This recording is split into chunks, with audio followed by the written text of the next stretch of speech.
오늘날 제가 있는 것은 저는 늘 얘기할 때 200% 하나님의 은혜라고 그럽니다. 정말 온전히 하나님의 은혜로 이 자리에 서게 됐습니다. 오늘 이렇게 귀한 시간 저에게 하려서 감사하고요. 여기 현장에 참석하신 분들 그리고 온라인으로도 참석하신 분들 정말 주님의 이름으로 환영합니다. 제가 오늘은 여러분하고 이제 나눌 얘기가 성경의 과학적 권위와 무호성입니다. 강의 순서입니다. 첨다운 과학 시대를 살고 있는데 정말 그 어느 때보다도 우리 많은 지성인들이 지적 교만에 쩌들어 있다고 과언이 아니고 그 지적 교만의 결과가 참 심각합니다. 신앙적으로, 성경적으로. 두 번째는 창조가 사실을 어떻게 알 수 있을까? 많은 사람들이 과학을 얘기하면서 창조가 과학적으로 사실이 아니라고 이렇게 우리를 비난하고 조롱하는데 과연 창조가 과학적으로 사실이 아닐까? 사실이라면 어떻게 확인할 수 있을까를 한번 나누고요. 그 다음 이제 우리가 학교에서 배운 과학 법칙과 과학적 사실들이 도대체 무엇을 증거하는가? 이게 과연 진화가 맞다고 증거하는가? 아니면 창조가 맞다고 증거하는가를 같이 나누겠습니다. 그리고 마지막으로 창세기는 사실이라는 내용으로 오늘 강의를 진행할 텐데요. 오늘은 제가 이제 주로 과학에 대해서 얘기하고 다음 강의에서는 진화론과 유신진화론, 우리 한국 교회와 세계 교회 신앙을 이제 파괴하고 다음 세대들을 신앙을 파괴하고 떠나게 하는 그 폐해가 막심하거든요. 그래서 다음 시간은 진화론과 유신진화론, 자유주의신학 이런 것들이 어떻게 우리의 신앙을 허물고 있고 다음 세대들을 무너뜨리고 있는가를 중점적으로 나누고 반면에 우리는 또 어떻게 대처해야 될 것인가, 우리 자신뿐만 아니라 교회적으로 전 그 크리스찬 단체들로서 어떻게 해야 될 것인가를 같이 나누는 시간을 가지려고 합니다. 먼저 첨단 과학시대 지적 교만의 결과입니다. 말씀을 먼저 보겠습니다. 같이 읽겠습니다. 시작. 태초에 하나님이 천지를 창조하시니라. 믿음으로 모든 세계가 하나님의 말씀으로 지어진 줄을 우리가 아나니 보이는 것은 나타난 것으로 말미암아 된 것이 아니니라. 창세로부터 그의 보이지 않은 것들 곧 그의 영원하신 능력과 신성이 그가 만드신 만물에 분명히 보여 알려졌나니 그러므로 그들이 핑계하지 못할지니라. 누가 헛된 속임수로 너희를 사로잡을까 주의하라. 이것은 사람의 전통과 세상의 초등학문을 따르며 그리스도를 따름이 아니니라. 이 말씀 중심으로 제가 강의가 진행될 텐데요. 우리가 첨단 과학에서 살고 있는데 정말 지성과 영성이 그 어느 때보다도 혼택한 시대를 살고 있습니다. 그리고 많은 현대인들이 방황하고 있고 특히 우리 다음 세대들이 갈팡질팡하면서 신앙적으로 좀 고민하고 방황하고 있는데 왜 이렇게 그 혼란스럽고 방황스러운 시대에 사냐면은 그 이유는 무엇이 옳고 그른지에 대한 정확한 판단의 기준이 없기 때문입니다.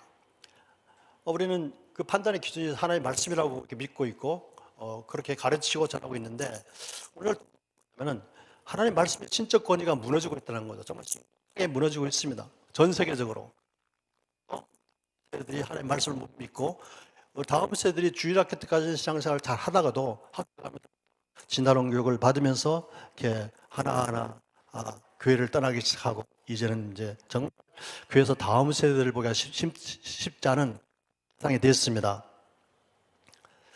우리가 첨단 과학 시대에 살고 있지만 우리가 사수해야 되는 기독교 신앙의 핵심과 본질이 있습니다.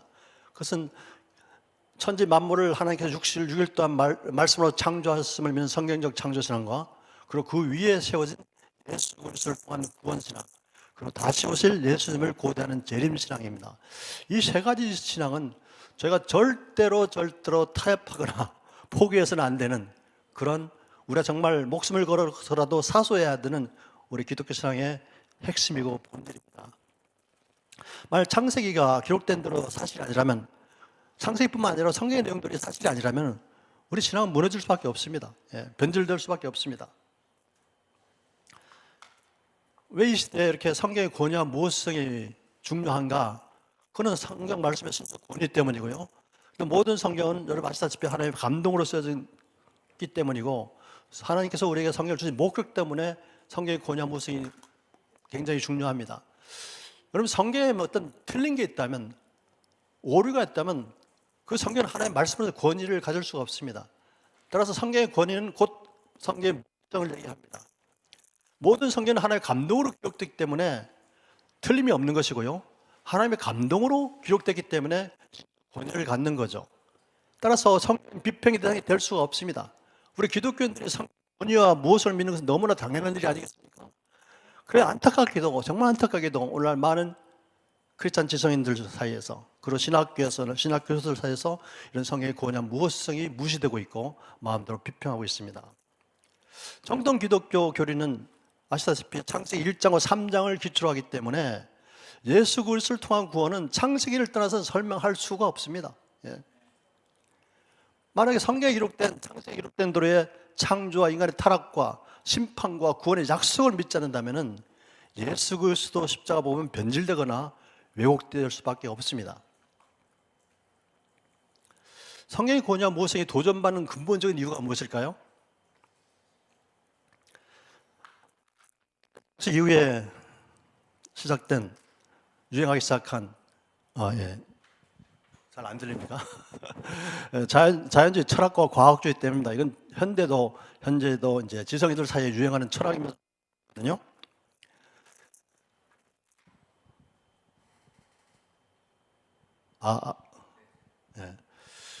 이 자연주의 철학과 과학주의는 자연과학만이 실제에 대한 진정한 지식을 제공한다는 믿음입니다. 이런 믿음 때문에 학교에서 과학 시간에 배우는 진화론과 빅뱅 우주론은 과학적 사실이라는 아주 강한 믿음, 정말 강한 신념을 갖고 있습니다.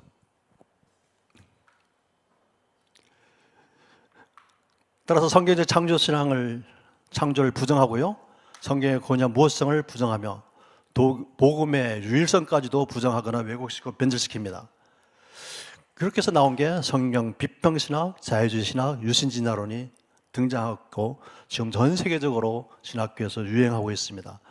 지성인들은 이 성경 비평을 잘 해야 되고 또 성경 말씀을 우리가 알고 있는 이성과 지식과 학문과 철학으로 이해하고 해석해야지 지성인이라고 이렇게 주장할 정도로 그런 세상이 되어버렸죠, 사실은. 그런데 21세기 사탄의 기독교를 파괴하는 전략이 있습니다. 아까 목사님도 이제 기도 중에 말씀드렸지만 그 사탄의 전략은요, 에덴 동산에서나 지금이나 똑같습니다. 에덴 동산에서 선악과 사건 이후부터 현재까지도 사탄의 그 전략은 하나님을 믿지 말라가 아니고 하나님의 말씀을 믿지 말라는 겁니다. 하나님의 말씀을 믿지 말라. 그리고 사탄은 거짓 지식과 가짜 정보들을 양산해냅니다.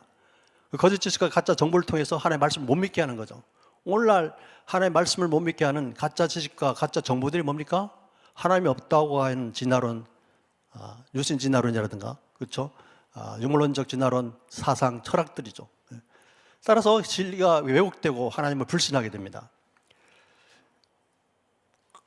그리고 많은 지성인들을 이용해서 자연주의 철학, 자연신학, 과학주의, 이성주의를 막 주장하게 하고, 이런 주장의 공통점 뭡니까? 하나님의 말씀보다 인간의 이성과 지식과 경험을 더 자랑하고 더 믿는 정말 지적 교만입니다.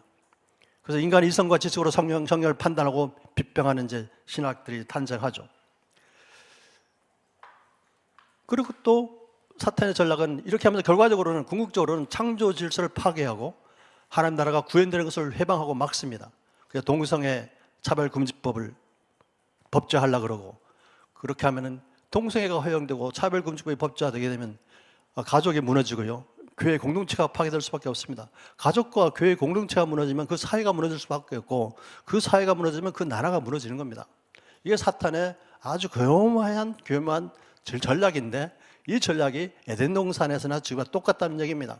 근데 이게 굉장히 효과적으로 먹히고 있는 거죠. 그럼 사탄의 실천 전략이 무엇일까요? 사탄은 자기 의가 강한 크리스천 지식인들을 사용합니다. 그들을 사용해가지고 자유의지와 다양성을 막 중요시하게 하고요, 학문의 자유를 주장하게 합니다. 이들의 공통점이 뭡니까? 창세기를 기록된 대로 믿지 않는 비성경적 창조신학을 갖고 있습니다. 그래서 성경을 비판해야죠. 성경 비평신학, 자유주의 신학, 유신진화론이 확산됩니다. 유행하는 것처럼, 유행처럼. 그러면서 성경의 신적 권위와 무엇을 부정하게 합니다. 신학자들로 하여금, 과학자들로 하여금, 목회자들로 하여금, 교사들로 하여금 성경 말씀보다 세속 지식과 학문과 철학을 더 잘 믿게 함으로써 성경 말씀의 영적 파워를 약화시키고요, 하나님의 주권을 믿는 신앙을 약화시킵니다.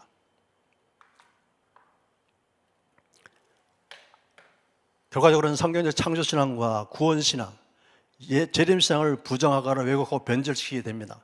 이렇게 되면 어떤 결과가 나타납니까? 창조와 복음의 능력이 무력화되는 거죠. 다음 세대가 교회를 계속 떠날 수밖에 없습니다. 우리가 실천신앙도 약화될 수밖에 없습니다. 이게 사탄이 노리는 전략이고 실천 전략인 겁니다. 그럼 21세기를 사는 크리스찬 학자들과 지도자들, 특히 지도자들은, 다음 세대를 양육하는 지도자들은 내가 혹시 기독교 신앙을 파괴하는 사탄의 전략에 이용되고 있는 게 아닌지를 돌아보고 회개하고 깨어 있어야 합니다. 이게 정말 오늘날 저와 여러분이 가져야 할 우리 신학의 자세고요, 먼저 제 자신을 돌아보는 겁니다. 내가 혹시 나의 언행이, 나의 글이, 나의 말이 기독교 신앙을 파괴하는 사탄의 전략에 조금이라도 이용되는 게 아닌가를 정말 심각하게 고민하면서 돌아봐야 될 때라고 생각하고, 혹시 이런 일에 앞장서고 있는 분들이 있다면 정말 회개해야 됩니다. 우리가 말씀을 가르치고 전하는 자들이 가져야 할 신앙의 자세를 우리가 바울을 통해서 알 수가 있습니다. 고린도전서 2장 보게 되면요, 내가 너희 중에서 예수 그리스도와 그가 십자가에 못 박히신 것 외에는 아무것도 알지 아니하기로 작정하였습니다. 작정이 굉장히 중요합니다. 아무리 신앙이 좋은 사람도요, 하나님의 말씀을 믿기로 작정하지 않으면 자기 지식을 자랑할 수밖에 없습니다. 내 말과 내 전도하면서 설득된 인간의 지혜로 말로 하는 게 아니고, 다만 성령의 나타나는 순간 능력으로, 다만 하나님의 능력이 나타나게 해야 되지 않겠습니까? 근데 이게 오늘날 이게 그렇게 안 되고 있다는 얘기입니다.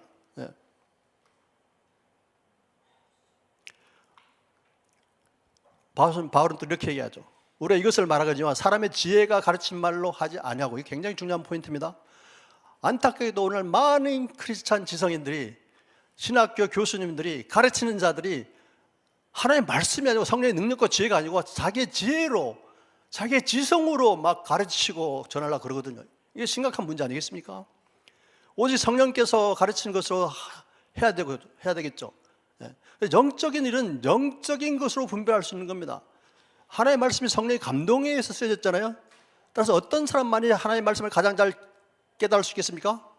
성령 충만한 사람이에요. 왜요? 성령의 감동이 있었기 때문에 성령 충만한 사람만이 하나님의 말씀을 제대로 이해하고 깨달을 수가 있습니다. 그렇지 않은 사람이, 성령 충만하지 않은 사람이 자신 이성과 지식과 사상과 철학과 경험을 중요시하는 사람들은 하나님의 말씀을 제대로 이해할 수가 없습니다. 깨달을 수가 없습니다. 오히려 이렇게 하는, 하나님의 말씀에 충실하게 전하는 사람들을 그들은 어리석은 자라고 우리를 비난하고 조롱합니다. 성경 비평신학, 자유주의신학, 유신진화를 주장하는 지성인들은 성경의 권위와 무엇을 믿는 사람들 다음과 같이 조롱합니다. 제가 이런 조롱을 많이 들은 사람입니다. 사실은 창세기에 기록된 대로 창조를 믿는 사람들은 반이성적이다, 반과학적이다, 지식적 불구자다, 근본주의자다, 문자주의라고 공격하죠. 그리고 어리석고 무식한 사람들만이 창세기에 기록된 것을 기록된 대로 믿는다고 이렇게 우리를 비난하고 조롱합니다. 그렇지 않습니까? 제가 이런 조롱을 많이 들었던 사람입니다.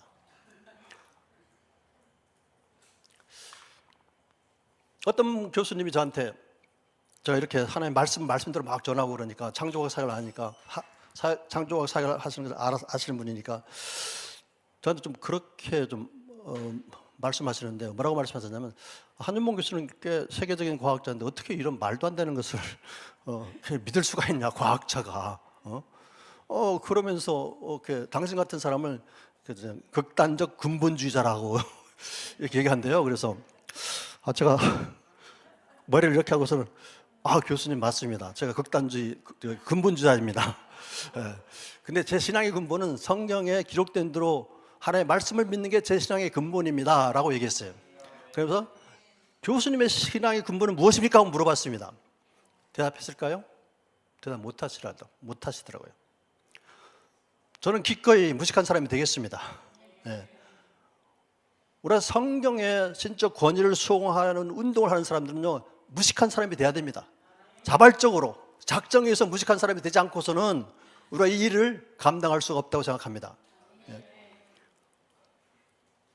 제가 물어보는 게 있습니다. 성경의 말씀의 권위를 무시하고 무엇을 무시하는 사람들에게 제가 물어보는 게 있습니다. 당신의 신앙의 근본은 도대체 무엇입니까? 나는 하나님의 말씀대로 믿는 게 제 신앙의 근본입니다. 당신의 신앙의 근본은 도대체 무엇인가요?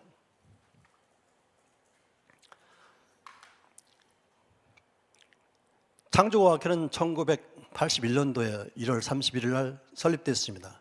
CCC 창립자인 김준곤 목사님, 김양길 총장님에 의해서 설립이 됐죠. 벌써 43년이 됐습니다.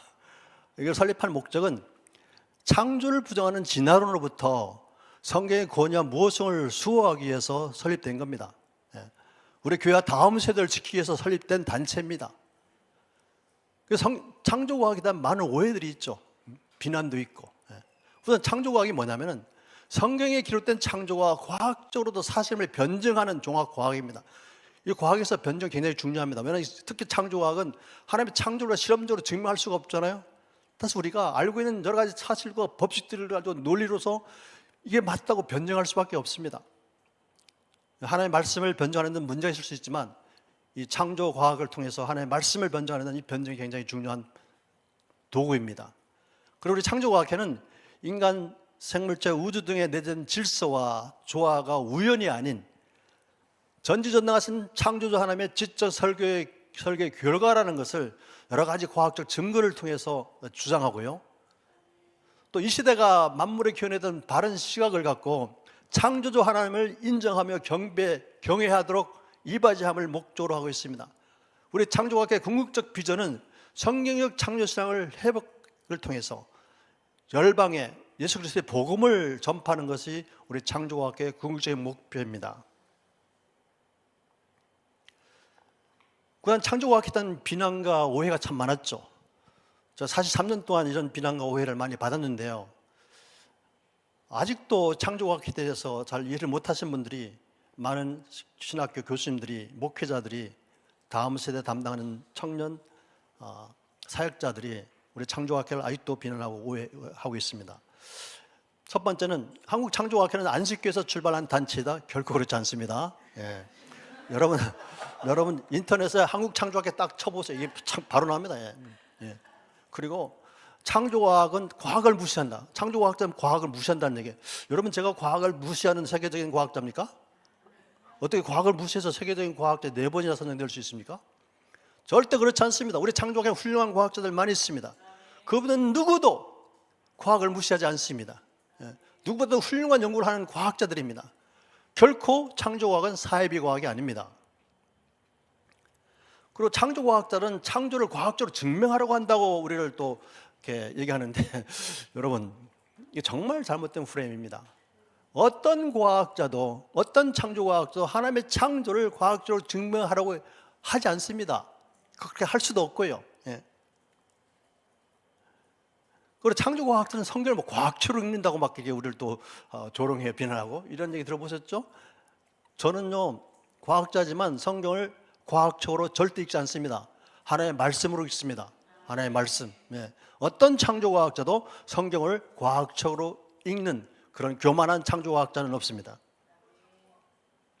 그리고 창조과학자들은 반과학적, 반지성적, 극단적 문자주의라 그러는데 여러분, 오늘 제 강의 들으면서 이게 한준봉 교수가 반과학적인지 반지성적인지 지식적 불구자인지 아니면 극단적 문자주의인지를 여러분 확인할 수 있을 겁니다. 이렇게 창조과학을 비난하고 있지만 실상은 무엇을 비난하는 겁니까? 그렇죠. 성경의 신적 권위와 무엇성, 성경의 역사성과 사실성을 부정하고 성경적 창조신앙과 구원신앙을 변질시키고 왜곡시키는 겁니다. 이해가 되셨습니까? 성경 비평신학자, 자유신학자, 유신지자들이 모든 성경의 신적 권위와 무엇성을 부정하는 이유는 성경에는 과학적 오류가 많기 때문이라고 주장합니다. 그리고 창세기는 역사서가 아니라 문학적 서사지 비유 상징으로 해석해야 하는 책이라고 얘기합니다. 그리고 창세기는 고대 근동지방에 우주관으로 기록됐기 때문에 창세기의 내용은 기록된 도를 믿으면 아니 된다고 주장합니다. 그리고 창세기는 모세의 기록이 아니라 여러 저자들이 이스라엘의 정체성을 위해서 편집한 책에 지나지 않는다라고 얘기하죠. 어떤 신학자들은. 그리고 성경을 기록된 도를 믿으면 안 된다. 문자적으로 해석을 해서는 안 된다는 얘기예요. 특히 창세기는 기록된 도를 믿으면 안 된다고 주장합니다. 성경은 여러 해석이 가능하기 때문에 성경에 대한 다양한 해석을 저지하거나 억압하는 것은 학문의 자유를 침해하는 것이다. 따라서 우리가 성경학자들, 신학자들은 성경을 나름대로 얼마든지 비평할 수 있다고 주장합니다. 그게 학문의 자유라는 거예요. 여러분, 성경 과학책이 아닙니다. 그렇지만 놀랍게도 성경에는요, 과학적 사실들이 놀라울 정도로 정확하게 기록되어 있습니다. 여러분, 오늘 제 강의를 통해서 확인하게 될 겁니다. 근데 이건 뭘 뜻하냐면 당시의 성경 저자들은 알 수 없었던 과학적 사실들이거든요, 사실은. 근데 당시의 성경 저자들이 알 수 없었던 과학적 사실들이 정확하게 기록되어 있다는 것은 뭘 뜻합니까? 이 성경이 사람에 의해서 쓰여졌지만 성령의 감동에 의해서 기록되었다는 명확한 증거 아니겠습니까? 네. 캔들 박사님 이런 얘기 했어요. 성경에 있는 모든 말씀은 완전히 진실하며 어떤 부분에서도 오류가 없다. 이게 저와 여러분의 고백 아닙니까? 이 고백 때문에 우리가 성수잡을 하는 거 아니겠습니까? 왜 많은 사람들이 하나님을 믿지 않는가요? 저는 예수님을 참 늦게 영접했습니다. 제가 이제 미국에서 박사 학위를 마치고 한국에 귀국하기 정확하게 10달 전에 예수님을 영접했는데 그때가 제 나이 33살 되던 해였습니다. 그 여름에 제가 한인교회 여름 수련회에 제 친구에서 억지로 끌려갔다가 하나님의 은혜로 그다음 말 예수님을 영접했는데 그전까지 저는 철저한 진화론자였고 철저한 빅뱅 우주론자였고 외계인의 존재도 믿었던 사람입니다. 그런 사람들이 왜 하나님을 믿지 않는가요? 저는 분명한 저한테는 이게 이유가 있었습니다. 첫 번째 이유는 하나님 눈에 보이지 않아요. 하나님 보이면 다 믿겠죠? 두 번째 이유는 뭡니까? 제가 하나님에 대해서 아는 게 하나도 없었어요. 예. 오늘날도 그렇습니다. 우리가 복음을 전해도 많은 사람들 하나님에 대해서 아는 게 없어요. 많이 들어는 봤지만 하나님 어떤 분이 저 구체적으로 모르거든요. 호세아 선지자가 이스라엘 백성이 망하는 이유가 뭐라겠습니까? 유대 지도자들이 히브리 지도자들이 하나님에 대한 올바른 지식이 없어 이 백성이 망한다 그랬거든요. 따라서 오늘날 우리가 정말 첨단 과학사 지식과 정보가 홍수처럼 밀려든 시대에 하나님을 믿고 하나님의 신학을 가르치고 하나님의 신앙을 전하고 가르치는 우리 지도자들은요 정말 하나님의 올바른 지식이 있어야 됩니다. 하나님의 올바른 지식, 성경에 대한 확고한 믿음이 있어야 됩니다. 그렇지 않은 상태에서 가르치면요 어떻게 되겠습니까? 그 결과는 뻔하겠죠, 그렇죠? 그리고 세 번째 이유는 전 세계 모든 사람들이 과학 시간에 어릴 때부터 진화론 교육을 받습니다. 이 진화론 교육 때문에 누구나 다 유물론적인 과학 만능주의 사상을 갖고 있고 진화론적인 세계관을 갖고 있죠. 믿음이 좋은 사람들도 얘기하다 보면 더 진화론적으로 막 얘기하는 경우가 많이 있어요. 왜요? 초등학교부터 대학 졸업할 때까지 계속 진화론 교육을 받으니까 쇠뇌가 돼버린 거예요. 쇠뇌가 돼버렸어요. 쇠뇌가 돼버렸어요. 그러면서 진화론은 과학적 사실이고 반면에 하나님의 창조를 기록한 성경적 창조는 비과학이고 반과학이라고 막 이제 우리를 비난하고 조롱하잖아요. 그럼 과학이 도대체 뭐길래 진화론은 과학이고 성경의 창조는 비과학이라고 할까요? 이걸 우리가 잘 분별하기 위해서는 과학에 대한 올바른 이해가 있어야 되겠죠, 그렇죠? 이걸 여러분이 오늘 시간을 통해서 좀 배우게 될 겁니다. 반면에 왜 하나님을 믿습니까? 저는 분명하게 세 가지 이유가 있습니다.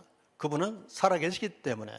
하나님의 죽은 분이라면 저와 여러분은 이걸 믿을 필요가 없고 우리가 하나님을 전하고 복음을 전할 필요가 하나도 없잖아요.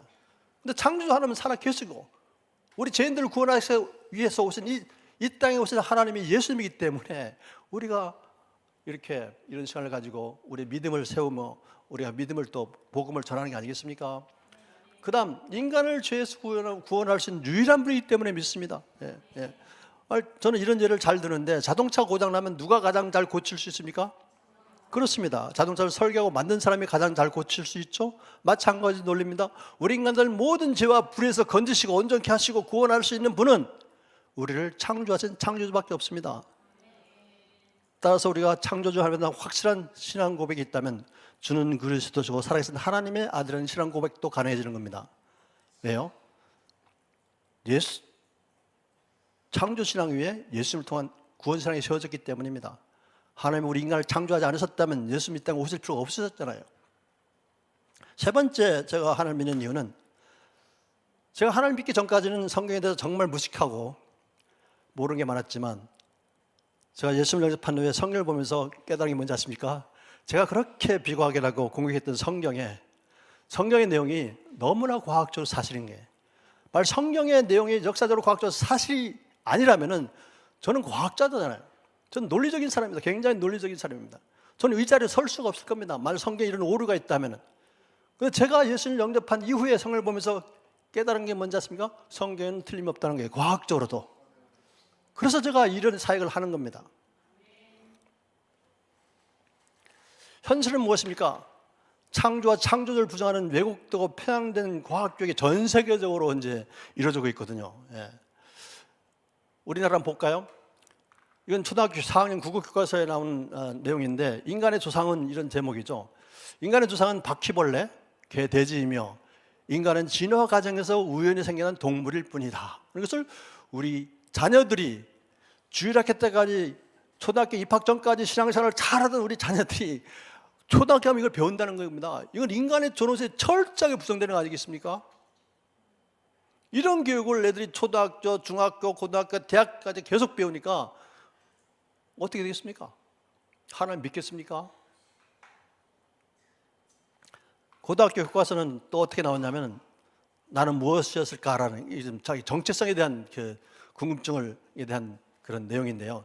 16년 전에 태어난 16살 난 학생입니다. 고등학교 1학년도 되겠네요. 나는 오래전 4발로 올라타던 나무에서 내려와 2발로 걷기 시작한 최초의 인간에서 시작된 나는 조상에서부터 내려온 유전자를 간직하고 있으며 머나먼 과거 지구에 처음 생긴 최초의 세포로부터 이어져 온 존재다라고. 이 문장에 참 여러 가지 문제점들이 많거든요. 과학적 문제점들이. 근데 일반인들은 이걸 모릅니다. 이게 뭐 어떤 문제점이 있는지. 예, 저는 너무 잘 알거든요. 이게 어떤 과학적 문제점이 있는 것을. 근데 이걸 그렇게 배우는 거예요. 우리 조상이 원숭이하고 같다는 겁니다. 우리 조상 거슬러 가면은 단세포 생명체, 세균, 박테리아 같은 원시 생명체들이 우리의 조상이 났다는 거예요. 거슬러 올라가면은. 이걸 배우거든요, 이거는. 이런 걸 진화론을 이제 학교에서 과학 시간에 배우기 때문에, 예, 이제 대학교 가면서 좀 더 구체적으로 배우죠. 이후에 한 138년에 이후에 대폭발에서 만들어졌고, 대폭발이 생긴 이후에 은하계가 만들어지고, 우리 태양계도 만들어지고, 지구로도 만들어지고, 지구에는 원시 바다에서 생명이 없는 무기 물질들이 화학적으로 결합해서 어떤 유기 분자가 되고, 유기 분자들이 결합해서 아미노산이 되고, 아미노산이 결합해서 단백질이 되고, 원시 세포가 만들어졌다. 이 원시 세포가 최초의 생명체라는 얘기예요. 이 최초의 원시 생명체로부터 온갖 종류의 생명체들로 오랜 시간이 지나면서 진화 방법으로 진화됐다고 이렇게 배우는 거죠. 이걸 배웁니다, 이거를. 예.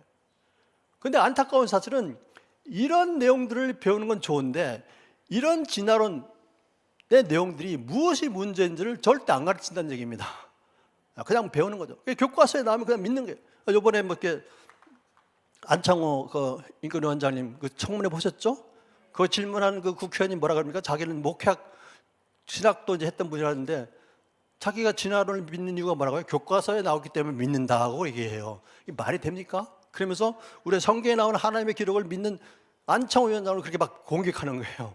자기는 교과서에 나오는 것을 믿으면서 우리는 성경 말씀을 보고 믿는 우리 믿음을 주장하는데, 그렇게 말도 안 되는 논리로 우리를 공격하고, 저는 막 열불이 납니다.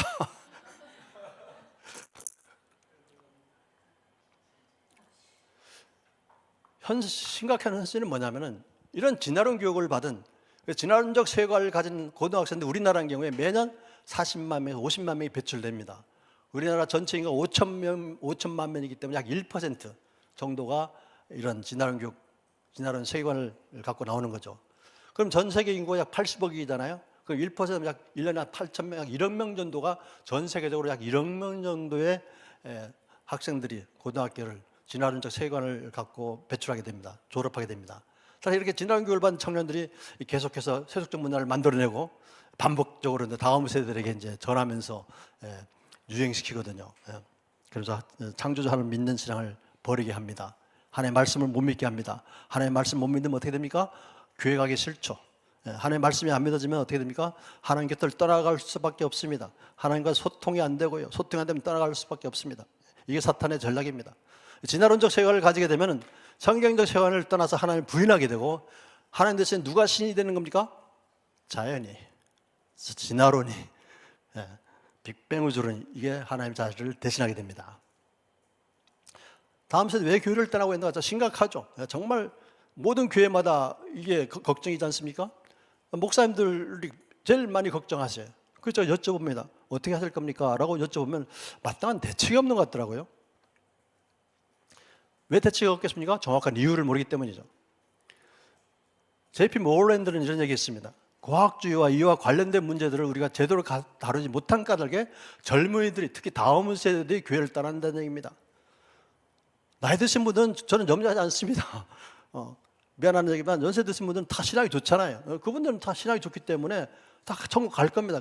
문제는 그분들의 자녀들, 후손들, 자녀들, 손주들이 문제인 거죠. 어른들은 신앙생활 잘하다가 하나님 앞에 갔을 때 하나님 칭찬하시겠죠. 너 신앙생활 잘하다가 이 천국에 왔구나. 그런데 하나님 또 그 다음 여쭤보실 것 같아. 근데 너희 자녀들은 다 어디 가 있느냐? 너희 자녀들은 다 어디가 있냐? 너는 신앙생활 잘하다가 왔는데 너희 자녀들, 너희 후손들, 너희 손자들은 다 어디 갔냐고 하나님께서 여쭤보실 것 같아요. 정말 엄청난 책망일 거라고 생각합니다. 대책이 무엇일까요? 우리 기독교인들은 자기가 믿는 내용만이 아니라 믿어야 하는 이유도 알아야 합니다. 여기는 특별히 과학주의를 폭로하고 격파하며 과학과 성경을 연관짓는 문제를 다룬 일이 포함된다는 얘기입니다. 많은 사람들이 과학으로 성경을 얘기하는 걸 막 터부시하는데 결코 그렇게 안 된다는 얘기입니다. 오늘날 세상이 어떤 세상입니까? 얼마나 많은 과학 지식과 정보가 넘쳐나는 세상입니까? 우리 자녀들이 너무나 많은 과학적 지식과 정보들을 다 갖고 있습니다. 그들에게 하나님 왜 믿어하는지, 왜 성경 말씀이 사실인지, 왜 예수님이 나를 죄에서 구원하기 위해서 이 땅에서 하나님인지, 왜 성경에 기록된 기적들이 이게 그 사실인지를 우리가 제대로 설명하지 못하면은 교회를 떠날 수밖에 없습니다. 근데 안타깝게도 교회들이 이런 일을 아직 못하고 있다는 얘기입니다. 걱정만 하고 있죠. 두 번째입니다. 창조가 사실은 어떻게 알 수 있을까요? 21세기 첨단 과학 시대를 사는 현대인들은 자연과 과학은 창조를 부정한다고 얘기합니다. 그렇죠? 대부분 이렇게 생각합니다. 저도 그렇게 이렇게 얘기했던 사람이고, 이런 이유로 기독교인들을 조롱하고 비난했던 사람이거든요. 그럼 진실은 도대체 무엇일까요? 우리 한번 확인해 봐야 되겠죠. 한번 생각해 봅시다. 성경에 기록된 창조가 사실이라면요, 하나님은 전지전능하신 분이기 때문에 전지전능하신 창조주 하나님의 지혜와 설계에 의해서 창조되었다면은 그 결과는 어때야겠습니까? 그 결과는, 그렇죠, 최고 수준의 아름다움과 질서와 조화를 가져야 되겠죠. 이런 최고 수준의 아름다움과 질서와 조화는 오랜 시간만 주어지면 저절로 만들어지는 겁니까? 절대 아니죠. 여러분 다 알고 있습니다. 그러면 이런 아름다움과 질서가 조화가 만드는 이런 것이 가능하게 하는 어떤 방법, 원리가 있어야 되겠죠. 원리. 그걸 우리가 과학에서 이제 기본 원리 또는 과학 법칙 또는 자연 법칙이라고 합니다. 이런 이유 때문에 이 피조 세계가 최고 수준의 아름다운 질서와 조화를 갖고 있는 거고, 더군다나 이런 과학 법칙들은 저절로 우연히 만들어지는 게 아닙니다. 이건 엄청난 우리 인간의 지혜와 능력으로 상상할 수도 없는 지혜와 능력을 가진 창조주 하나님이 만들어 놓지 않으면 존재할 수 없는 것들이 이 과학 법칙이고 자연 법칙이거든요. 따라서 우리가 학교에서 보는 과학 법칙, 자연 법칙도 누가 있음을 증거하겠습니까? 이런 것을 만든 분이 있음을 증거하겠죠. 그렇죠? 이런 분이 도대체 누군가, 이걸 만들 수 있는 누군가를 우리가 창조주 하나님을 고백할 수 있어야 되는데, 안타깝게도 우리 자녀들이 그 고백을 못 한다는 얘기예요. 그 이유가 뭐겠습니까? 우리가 제대로 가르치지 않기 때문이죠. 성경 말씀에 근거해서. 이게 심각한 현실입니다. 심각한 문제고. 무엇을 뜻합니까, 이것이? 이런 사실은 하나님 만들어 놓은 이 피조 세계는, 모든 피조물 속에는 하나님의 창조 능력과 신성이 담겨 있다는 것을 뜻합니다. 한번 읽어보겠습니다. 시작. 창세로부터 그의 보이지 않는 것들, 그의 영원하신 능력과 신성이 그 만드신 만물에 분명히 보여 알게 되니 그러므로 저희가 핑계치 못할지니라. 이 최고 수준의 아름다운 질서 조화가 뭡니까? 전지전능하신 창조주 하나님의 창조의 능력과 신성의 결과들이 아니겠습니까? 따라서 우리가 하나님이 창조하시는 그 과정을 목격하지는 못했지만 우리는 얼마든지 이 피조세계가 창조의 결과인지 우연이 된 결과인지를 얼마든지 저와 여러분이 이미 알고 있는 지식으로도 상식으로 너무 충분하게 분별할 수 있다는 겁니다. 한번 이 동영상을 보면서 이 우주가 얼마나 최고수준 아름다운 질서와 조화를 갖고 있는지 보겠습니다. 동영상 보내주세요. 예.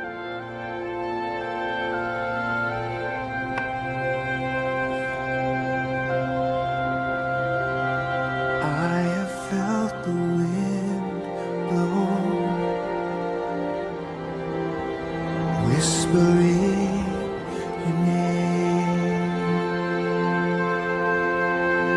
I have seen your tears fall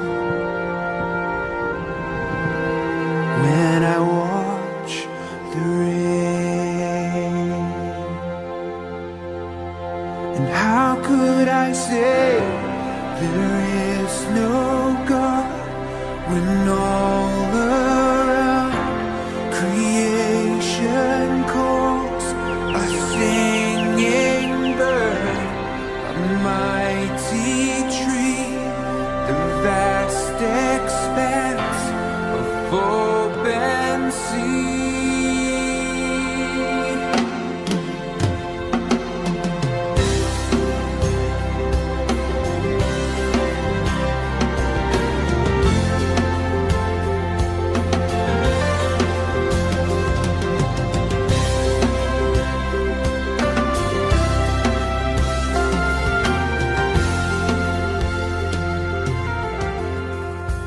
Gazing at a bird in flight, soaring through the air,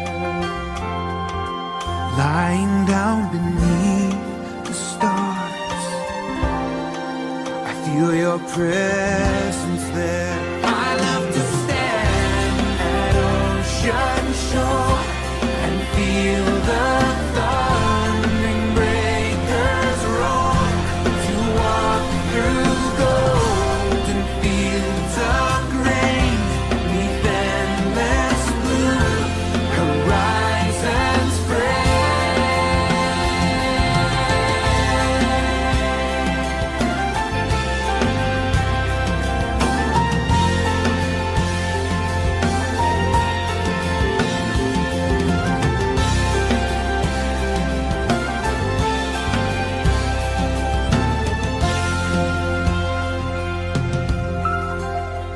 listening to a river run, watering the earth. 아름답죠? 저와 여러분이 사는 이 세상이 얼마나 아름다운가요?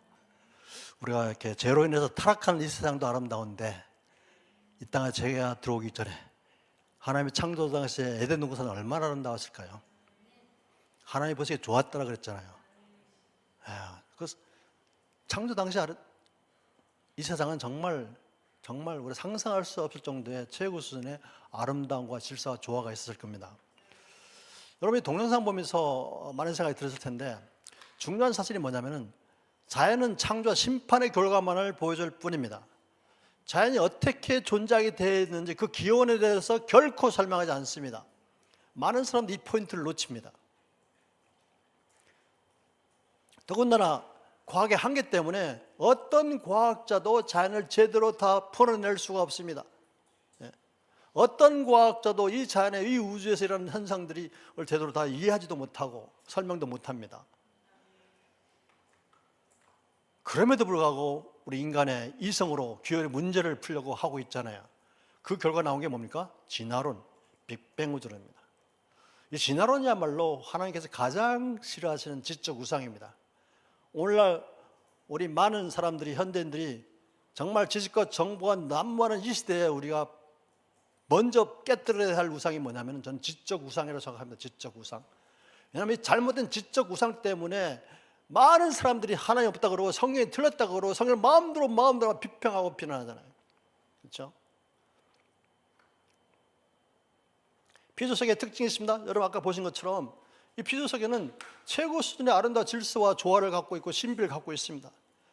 이렇게 할 수 있는 이유는 뭡니까? 이 우주가 너무나 놀라울 정도로 완벽하게 미세하게 조정되고 있기 때문에 가능한 겁니다. 이런 완벽한 미세 조정들은 어떤 과학자도 부정할 수 없는 사실입니다. 여러분, 이런 미세한 조정이 우연히 오랜 시간 먼저 집어주면 저절로 됩니까? 아니죠, 그렇죠? 이건 최고 수준의 지적 결과임을 여러분 믿으시기 바랍니다. 많은 별들이 있지만 이 지구처럼 생명체가 살 수 있는 별이 있을까요? 많은 과학자들이 이 지구에서 진화로 내에서 우연히 발생한 생명체가 진화 방법으로 다양한 생명체들로 진화하고 발달했기 때문에 탄생했기 때문에 지구 외에 지구와 같은 조건을 갖고 있는 별이 있다면 그곳에서도 생명체가 자연적으로 발생해서 진화했을 거라는 믿음을 갖고 있습니다. 그래서 오늘 많은 과학자들이 지구 외에 다른 별에 생명체가 있는지를 찾고 있거든요. 그런데 여러분, 저도 그런 걸 막 관심을 갖고 나름 공부했던 사람인데 절대 지구 외에 다른 별에 생명체가 존재할 수가 없습니다. 그 이유가 뭔지 아십니까? 지구에 생명체가 살 수 있는 이유는 뭡니까? 간단합니다. 생명체가 살기에 가장 완벽한 조건이 다 갖춰졌기 때문에 생명체가 존재하는 겁니다. 지구에 생명체가 살기에 필요한 조건들 중에 하나라도 제대로 안 갖춰졌다면 생명체가 아무리 지구와 같은 크기와 특성을 갖고 있는 별이라도 그곳에서 생명체가 존재할 수가 없습니다. 이건 진화로는 결코 설명할 수 없는 내용들이거든요. 이거는 뭘 뜻합니까? 창조주만이 할 수 있는 완벽한 창조의 결과임을 여러분 믿으시기 바랍니다. 로버트 보일이라는 물리학자가 있습니다. 이번 보일의 법칙이라고 이제 우리 학생들 중학교 때 배우거든요. 기체 법칙에서. 시계는 결코 우연히 생길 수 없다는 거죠. 여러분 다 아시죠? 시계는 절로 우연히 안 만들어지잖아요. 그 다음 말이 더 중요하죠. 시계보다 더 정교하게 움직이는 우주가 어떻게 창조주 없이 우연히 생길 수 있겠는가라는 겁니다. 이번에 훌륭한 창조 과학자입니다. 한번 생각해 봅시다. 여러분 아까 동영상에 보는 것처럼 모든 게 다 움직이고 있잖아요. 다 움직이고 있습니다. 눈에 보이건 보이지 않건 모든 것이 움직입니다. 그럼 질문이 뭘까요? 왜 움직일 수 있을까가 질문이겠죠. 여기에 대한 대답은 뭐겠습니까? 대답은 왜 움직일 수 있습니까? 누군가 힘을 가하기 때문에 움직이는 거잖아요. 어떤 힘이 작용하기 때문에 움직이는 거죠, 그렇죠? 그럼 이런 사실은 뭘 뜻합니까? 이런 사실은 이 사실은 무엇을 뜻합니까? 그렇죠. 누군가가 움직이게 하셨다가 아니겠습니까? 그 다음 질문은 뭐겠습니까? 그는 누구이냐? 그는 누구이냐? 누구겠습니까? 하나님입니다. 하나님이 움직이게 하셨습니다. 욥기서 38장 32, 33절 보면 이런 말씀이 있습니다. 네가 별무리를 계절에 따라 이끌어낼 수 내고 큰 곰자리 작은 곰자리 별무리를 인도할 수 있느냐? 네가 천체 운행 법칙을 아느냐? 네가 땅에 자연 법칙을 세웠느냐? 라고 하나님이 직접 욥을 신문하시거든요. 누가 움직이게 하셨습니까? 누가 이 움직이는 모든 질서 법칙들을 다 만드셨습니까? 이는 읽겠습니다. 시작. 이는 하나님의 영광의 광채시여 그 본체 형상이시라 그의 능력의 말씀으로 만물을 붙드시며. 히브리서 1장 3절. 하나님의 능력의 말씀으로 온 우주를 만드시고 그 피조세계에 질서가 유지되도록 하나님의 법칙을 만드시고 유지되도록 하고 계시다는 겁니다. 하나님이 붙드시고 계신 거죠. 하나님이 수수방관하고 있는 게 아닙니다. 아름답죠. 자연이 정말 아름답습니다. 꽃이 없는 세상 정말 삭막하겠죠. 과일이 없는 세상 여러분 살 수 정말 과일이 없다면 정말 살 맛이 안 날 것 같아요. 정말 아름답습니다. 왜 이렇게 아름다울까요? 다 이유가 있죠. 여러분 아까 동영상은 너무 아름다웠잖아요. 왜 아름다웠을까요? 다 이유가 있습니다. 이유가 뭘까요? 첫 번째, 일자 모양이 있죠. 일자 모양이 있기 때문에 아름답습니다. 일자 모양이 없으면 아름다울 수가 없습니다. 일정한 모양이 있지만 질서가 있어야지 아름답습니다. 레고 블록이 일단 모양이 있지만 레고 블록을 쌓아놓으면 무질서해서 아름답지가 않잖아요. 일정한 모양이 있더라도 질서를 가질 때 아름답습니다. 그래서 이런 일정한 모양과 질서는 저절로 안 만들어집니다. 오랜 시간이 주어지면 저절로 만들어지는 게 아니라니까요. 이런 일정한 모양과 질서를 만드는 데 필요한 원리들이 있죠. 원리. 그 원리들이 바로 우리가 학교에서 배우는 과학 법칙, 과학적 사실, 공학적 원리들입니다. 이런 이유 때문에 세상이 아름다운 거고, 이런 이유 때문에 과학자들이 연구할 때 수학을 이용하는 겁니다. 왜 수학을 이용합니까? 그 어려운 수학을 골치 아프게. 이런 특징 때문에 과학자들이 수학을 이용해서 자기 이론을 개발하고 그 수학적으로 유도된 이론이 맞는지를 실험하면서 과학적 사실들을 밝혀내는 거거든요.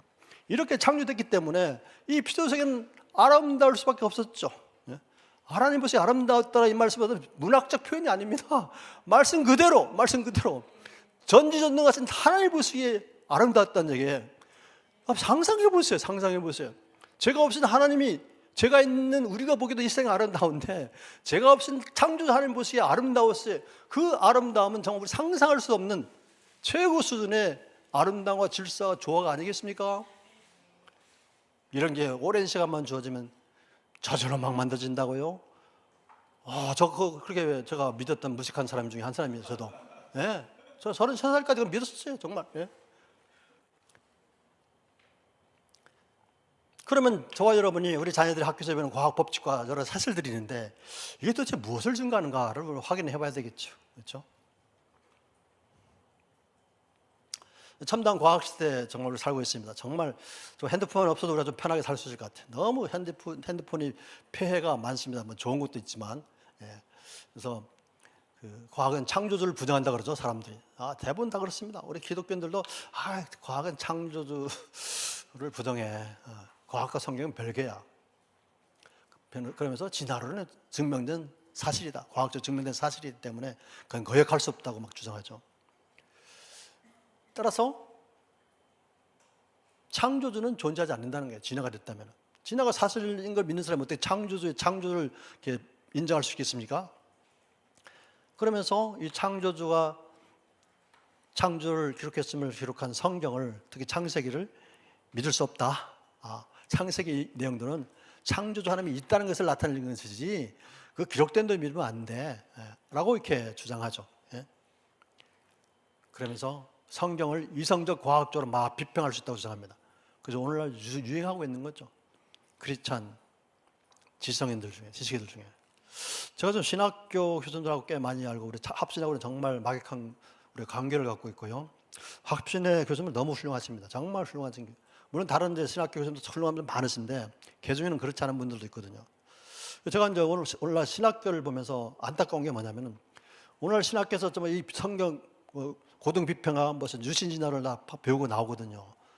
그 신학교를 졸업한 신학생들이 다 교회 가가지고 다음 세대 사역자들로 이제 헌신하고 섬기고 있잖아요. 근데 문제는 그분들하고 얘기하다 보면 정말 성경적 창조 신앙이 확신이 없어요. 성경을 제대로 안 믿어요. 성경을 막 비평해요, 비난해요. 그래서 제가 신학교를 생각할 때마다 안타까운 게 뭐냐면 오늘날 신학교에는 신학은 있지만 신앙이 없구나. 신앙이 없구나. 오늘날 신앙이 없는 신학자들이 배출되면은 그들이 다음 세대를 세우는 사역에 투입된다면은 다음 세대들이 신앙이 어떻게 언제 설 수 있겠습니까? 다 무너지는 거죠. 다 무너져. 이게 오늘날 심각한 문제고 정말 이 문제를 우리가 신학교에서부터 해결하지 않으면은 우리 한국의 다음 세대는 없습니다. 저는 그렇게 정말 단언적으로 얘기할 수 있는데요. 저는 신학자는 아닙니다. 신학자 알아서 아닌 사람이 막 함부로 얘기해서 뭐 그런지 모르겠지만 신학자가 아니니까 제가 이런 얘기 할 수 있을지 모르겠습니다. 과학이 도대체 무엇이냐? 이게 전부 다 과학하고 연결된 내용들이잖아요. 과학이 도대체 무엇이길래 사람들이 과학을 들먹이면서 하나님 없다 그러는가? 제가 옛날에 그랬던 것처럼 오늘날 많은 사람들이 과학을 얘기하면서 많은 세속적인 과학자들이 창조자를 비난하고 무시하고 하나님의 말씀을 마음대로 무시하고 변개하고 왜곡시키고 변절시키고 있잖아요. 이 과학에 대해서 우리가 좀 더 구체적으로 보겠습니다. 좀 이렇게 우리가 크게 과학은 실험과학과 역사과학으로 나눕니다. 실험과학은 자연의 여러 현상들에 대한 체계적인 연구를 하는 건데 이런 실험과학은 자연과학이라고 얘기하기도 합니다. 즉 실험과학과 자연과학은 같은 얘기입니다. 이 실험과학 또는 자연과학은 실험을 굉장히 중요시하죠. 어떤 이론을 자연을 탐구해서 어떤 이론을 만들고 그 이론이 사실인가를 확인하기 위해서 실험을 하거든요. 그래서 실험 결과가 반복적으로 똑같은 결과가 나오면 그 이론은 과학적 사실이나 법칙이 돼서 발표가 되는 겁니다. 반면에 귀여운 과학이 있습니다. 역사과학 또는 귀여운 과학이 있습니다. 예. 역사과학 또는 귀여운 과학이라 그러는데 이건 과거 사건에 대한, 과거 역사적 사건에 대한 어떤 체계적인 연구를 하는 게 역사과학 또는 귀여운 과학이라 그럽니다. 이 역사과학을 우리가 얘기하려면은 그 과거 사건에 대한 증거가 있어요. 증거물이 있어야 됩니다. 그리고 현장 증인이 있어야 되고 또 기록물이 있어야겠죠. 정확한 기록물. 그걸 실험적으로 증명할 수가 없습니다. 예. 증명할 수가 없어. 이게 역사과학 또는 귀여운 과학의 한계점이죠. 근데 오늘 많은 과학자들이, 실험과학을 하는 많은 자연과학자들이 지구와 우주와 생명의 기원에 대한 연구를 하고 있잖아요. 그렇지만 우리 인류 역사상 지구와 우주, 생명의 기원에 대한 기록은 인류 역사에는 없습니다. 그럼에도 불구하고 다행히 성경에는 있다는 얘기입니다. 성경에 다행히 있다는 게 너무나 감사하죠. 창조론과 진화론은 둘 다 귀여운 과학입니다. 따라서 이건 과학적으로 증명할 수가 없습니다. 이 화면을 좀 켜주시죠. 네. 과학적으로 증명할 수가 없습니다. 그러면은 우리가 궁금한 게 있죠. 과학적으로 증명할 수 없을 경우에 어떻게 진위, 옳고 그름을 어떻게 판단할 수 있는가 하는 거예요. 어떻게 창조가 맞는지 진화가 맞는지 우리가 어떻게 분별할 수 있냐는 거예요. 그렇죠? 여러분 어떻게 하겠습니까? 모든 과학 이론에는요, 그 이론을 만드는 데 필요한 가정이 있습니다. 가정. 예. 그 이론을 유도하는 데 사용한 가정들이 우리가 알고 있는 과학 법칙과 과학적 사실들의 논리적으로 맞는지를 검토해 보면 됩니다. 진화론도 기본 가정이 있습니다. 빅뱅 우주론도 기본 가정이 있습니다. 제가 다음 시간에 얘기했지만 진화론과 빅뱅 우주 기본 가정은 전부 다 우리가 알고 있는 과학적 사실들로 논리로 설명할 수 없는 잘못된 가정들입니다. 그래서 가정이 잘못됐으면 거기서 출발하는 이론은 틀릴 수밖에 없겠죠. 그렇죠? 그래서 제가 과학자로서 진화론과 빅뱅 우주론이 자꾸 틀렸다고, 과학적으로 사실이 아니라고 제가 얘기하고 다니는 거죠. 그래서 동료 과학자들한테는 제가 욕을 먹지만 그런 일을 우리가 하고 있는 겁니다. 우리 창조과학계 멤버들이. 두 번째 방법은 뭐냐면, 진화론이건 빅뱅 우주론이건 창조론이건 그 이론의 결과들이 있잖아요. 우리가 창조론자들이 주장하는 결과, 진화론자들이 주장하는 결과, 빅뱅 우주론자들이 주장하는 결과들이 있잖아요. 그 결과들이 우리가 이미 알고 있는 과학 법칙과 사실들을 바탕으로 잘 설명할 수 있고, 또 그걸 바탕으로 예측이 가능한지를 검토해보는 거죠. 이게 가능하면 이게 창조론이 맞는지 진화론이 맞는지 과학적으로 증명할 수는 없지만 얼마든지 논리적으로 변증 또는 확인할 수 있다는 얘기입니다. 그럼 도대체 과학이 무엇인가부터 알아야 되겠죠, 그렇죠? 일반적으로 저와 여러분이 사용하고 있는 과학은 일반적으로 자연과학을 얘기합니다. 자연과학, 역사과학을 얘기하는 게 아닙니다. 자연과학을 얘기해요. 그럼 자연과학의 정의가 무엇인가? 많은 사람들이 과학이라는 말을 막 쓰죠. 정말 오늘날 정말 평생 살면서 가장 많이 사용하는 단어가 있다면 아마 과학일 겁니다. 과학. 그리고 가장 많은 혜택을 누리는 게 있다면 그게 뭡니까? 과학의 혜택을 누리고 있는 것이죠. 사람들은 어떤 말을 반복해서 듣거나 그 혜택을 누리면 그걸 잘 이해하는 걸로 착각을 해요. 그 대표적인 게 과학입니다. 과학. 과학이 무엇입니까? 한번 여쭤보세요. 여러분 막 과학을 얘기하면서 막 창조가 틀렸다, 뭐 하나님 성경이 틀렸다 그런 사람한테 여러분 반문해 보세요. 혹시 형제님은, 자매님은 과학이 뭔지 아십니까? 과학의 정의가 무엇일까요? 하고 여쭤보세요. 제대로 대답하는 사람 아마 없을 겁니다. 아무리 훌륭한 지식인이라 하더라도. 자연과학의 정의는 너무 심플합니다. 과학은 자연 속에 숨겨진 비밀들이 있는데 그 비밀들을 찾아내 실험적으로 밝히는 것을 우리가 자연과학이라 그럽니다. 일상의 모든 것들은 고유한 특성들, 비밀들이 있잖아요. 그렇죠? 그리고 일상은 움직이고 있잖아요. 또 움직이는 원리가 있죠. 그 전부 다 비밀들입니다. 그런 자연 속에 숨겨진 그 비밀들을 찾아내어 밝히는 게 과학이기 때문에 이렇게 밝혀진 비밀들이 과학 법칙, 과학적 사실들이잖아요. 그럼 이렇게 밝혀진 비밀에 해당하는 과학 법칙과 사실들은 무엇을 뜻하겠습니까? 무엇을 뜻하겠습니까? 그런 비밀을 만든 분이 있음을 뜻하지 않겠습니까? 비밀에 대한 팩트가 뭡니까? 비밀은 스스로 존재하지 않는다는 게 비밀에 대한 사실이잖아요. 어떤 비밀도 스스로 존재할 수가 없습니다. 비밀이 있다는 사실은 누군가가 그 비밀들을 만들어서 숨겨놨기 때문에 존재하는 거잖아요. 그럼 위대한 과학들이 밤새 연구해도 찾을까 말까 엄청난 비밀이 곳곳에 모든 피조물 속에 다 들어있거든요. 그 비밀들을 찾아내기 위해서 과학자들이 밤새 연구하는 게 아니겠습니까? 그 비밀이 뭐냐 도대체? 누가 이 피조 세계의 모든 비밀을 만들었을까? 답이 나오겠죠? 이렇게 밝혀진 비밀들은 도대체 증거하는 것이 무엇일까? 진화일까? 창조일까? 결론이 뭔지 아십니까? 과학은 창조주가 있음을 증거한다는 얘기입니다. 왜 그래요? 과학은 자연 속에 숨겨진 비밀들, 저는 그 비밀을 창조의 비밀이라 그러는데, 이런 창조의 비밀들을 찾아내 밝히는 게 과학이기 때문에 과학은 창조주와 뗄래야 뗄 수 없는 관계를 갖고 있고, 그런 비밀을 밝히는 과학적 사실과 법칙들은 그런 비밀을 만드신 창조주가 계심을 증거할 수밖에 없는 겁니다. 따라서 그런 창조주 하나를 믿는 우리 기독교 신앙은 더 이상 반과학이 아니고 비과학이 아니라는 얘기입니다. 이게 제가 무슨 궤변을 들어오는 게 아닙니다. 지금 제가 여러분 앞에서 창조주 하나님 우리 말씀을 좀 변증하고 있습니다. 변론하고 있습니다. 변호하고 있습니다. 우리 변호사님 계시지만, 피조세계의 비밀들은 전지전능하신 창조주 하나님의 창조의 능력과 신성의 결과들입니다. 로마서 1장 20절에 확인한 것처럼, 그렇죠? 예. 한번 같이 볼까요? 다시 창조로부터 그에 보이지 않는 것들, 그 영원하신 능력과 신성이 그 만드신 만물에 분명히 보여하게 되다니, 그러므로 저희가 핑계치 못할지니라. 예. 다시 또 읽겠습니다. 시작. 믿음은 바라는 것들의 실상이요 보이지 않는 것들의 증거니, 믿음으로 모든 세계가 하나님의 말씀으로 지은 줄 우리가 아나니, 보이는 것은 나타난 것으로 말미암아 된 것이 아니니라. 아멘. 이거는요 과학의 문제가 아니라는 얘기입니다. 이건 믿음의 문제입니다.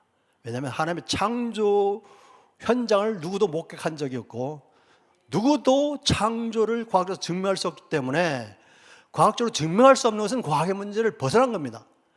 따라서 이런 사실은 창조주 하나님 계시고, 그 하나님이 온 우주 만물을 다 창조하셨으며 우리 인간들 하나님의 형상대로 창조한 그 사실은 믿음으로 받아들인 거예요.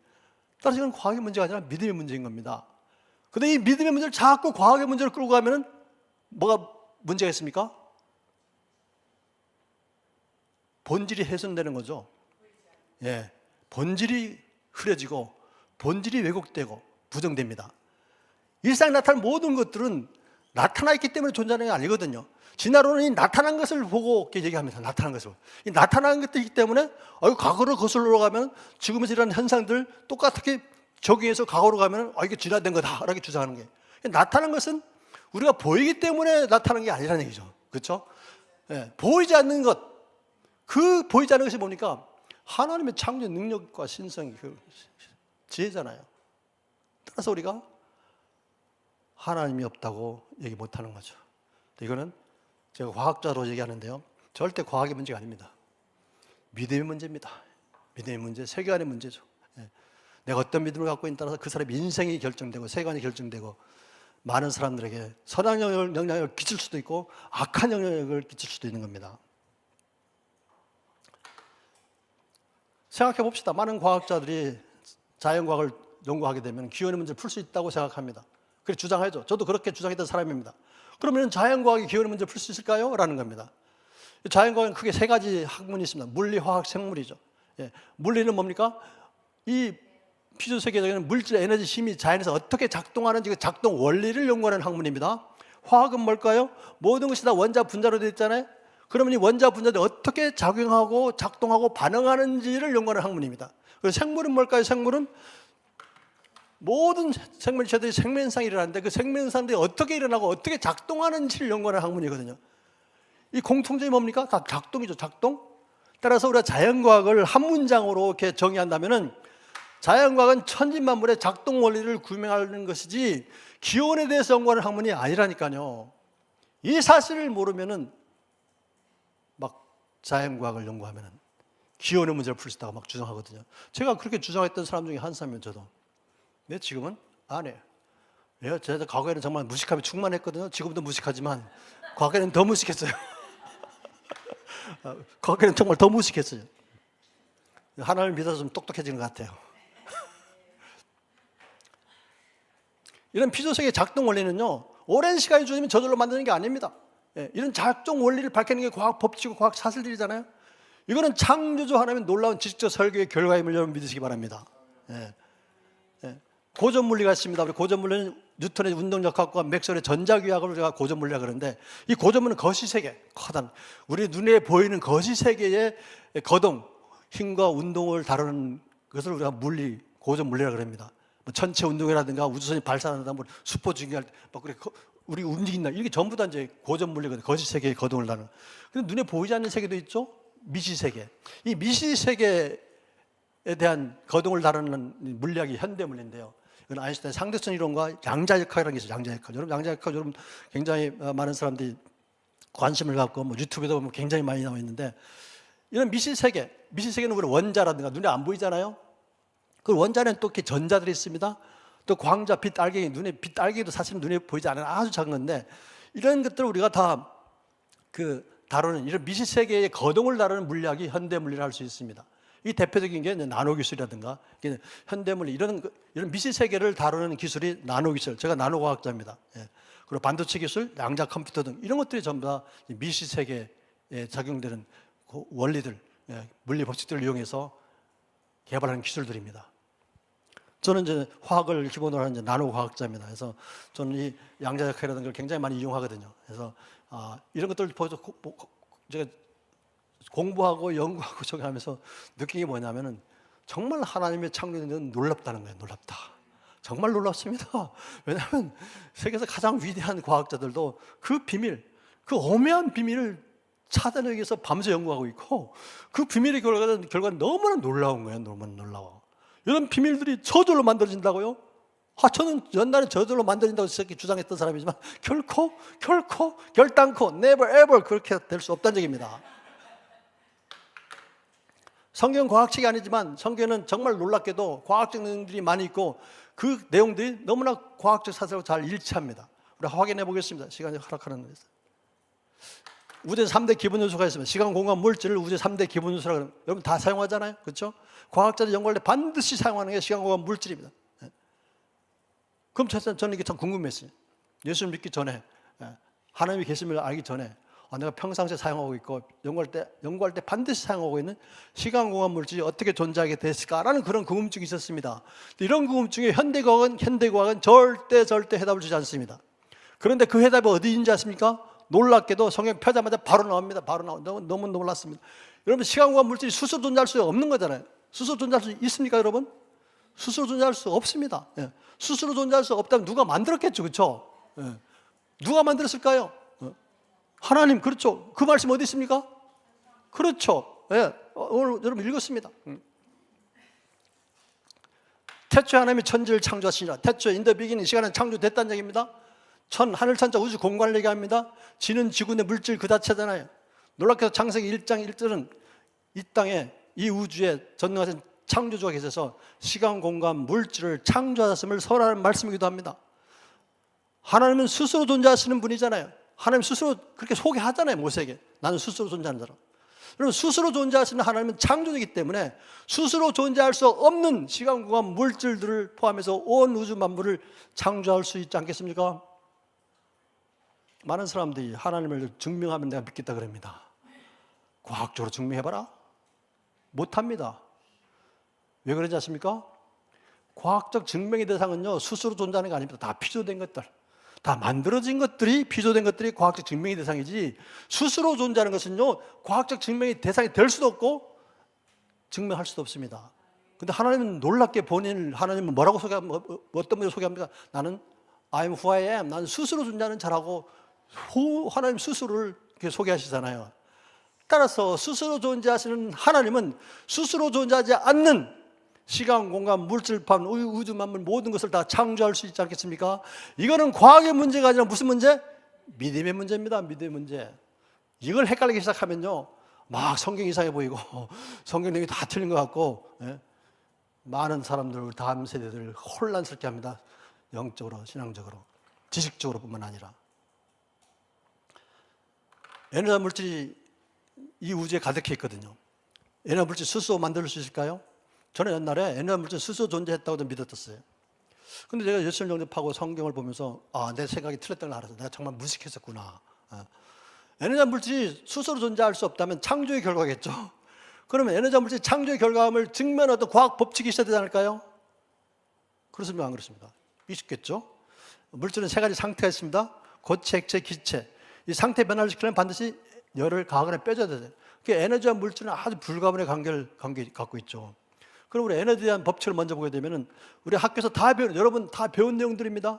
중학교 2학년 때 다 배우거든요. 연락학 제1법칙, 에너지 보존 법칙이라고 합니다. 연락학은 에너지와 일과의 관계를 다루는 학문입니다. 에너지 보존 법칙은 이 우주 안에 존재하고는 에너지 총량은 항상 일정하게 보존된다는 얘기죠. 단지 에너지 종류는 바뀔 수 있지만, 에너지 종류는 바뀌지만 에너지 총량은 항상 일정하게 보존된다는 게 여러분이 자녀들이 중학교 1학년, 2학년 때 배우는 에너지 보존 법칙입니다. 여러분도 다 이미 알고 있는 거거든요. 예. 그러면 이 법칙이 얘기하는 게 이 우주의 존재하고는 에너지 총량이 항상 일정하게 보존된다는 거잖아요. 그러면 질문하겠습니다. 에너지 총량이 일정하게 보존되기 위해서는 질문합니다.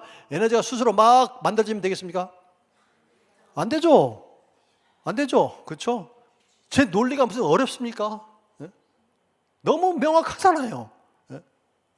따라서 에너지 보존 법칙은 이 우주에 존재하는 에너지는 스스로 만들어진 게 아니라는 얘기예요. 그 다음 또 누가 있습니까? 여러분이 잘 아는 아인슈타인이 있죠. 예. 그 에너지는 여기서 종류는 바뀔 수 있지만 스스로 창조되지 않는다는 겁니다. 그 다음 아인슈타인, 여러분 이식 아시죠? 이게 몰라도 살아가는 지장은 없지만, 예. E는 에너지를 얘기합니다. M은 물질의 질량이고요. C는 빛의 속도입니다. 이 식이 얘기하는 게 뭐냐면 물질은 곧 에너지라는 얘기입니다. 물질은 곧 에너지. 음식물이 물질이잖아요. 음식을 먹어서 우리가 뭘 만듭니까? 살아가는 데 필요한 에너지를 만들잖아요. 자동차 가려면 물질은 휘발유가 필요하죠. 휘발유 갖고는 화학적 에너지를 기계적 에너지로 변화시키면서 자동차 굴러갑니다. 물질은 곧 에너지라는 얘기예요. 따라서 에너지에 대한 과학 법칙이 있으면 물질에 대한 과학 법칙도 있겠죠. 그 물질에 대한 보존 법칙이 뭐냐면 질량 보존 법칙, 질량 보존 법칙. 이 우주 안에 존재하고 있는 물질의 총량은 일정하게 보존된다는 겁니다. 고체, 액체, 기체 상태 변화는 가능하지만 이 우주에 존재하는 물질의 총량은 항상 일정하게 보존된다. 따라서 물질도 스스로 창조하면 될까요? 스스로 창조하면 안 된다는 게 이 법칙이 하는 거잖아요. 네. 놀랍지 않습니까? 에너지 보존 법칙과 질량 보존 법칙은요, 얼마나 중요한 과학 법칙인지 모릅니다. 모든 과학자들이 연구할 때 반드시 적용합니다. 내가 어떤 연구 목표를 세우고 그 목표를 달성 연구 방법을 디자인하고 실제 연구할 때 적용하는 게 이 질량 보존 법칙과 에너지 보존 법칙. 이 두 법칙에 위배되게 어떤 현상이 일어나거나 하면 문제가 생기는 거예요. 뭐 틀린 거예요. 공장에서 물건이 들어가서 재료가 들어가서 제품이 나올 때까지 여러 공정을 다 거치잖아요. 그러면 그 공장에 재료가 들어가서 제품을 만들어 팔 때 그 공장 경쟁성 평가할 때 반드시 적용하는 법칙이 질량 보존 법칙과 에너지 보존 법칙입니다. 이 질량 보존 법칙과 에너지 보존 법칙이 위배되게 그 공장이 돌아가면 그 공장은 망하는 거예요. 사람도 마찬가지입니다.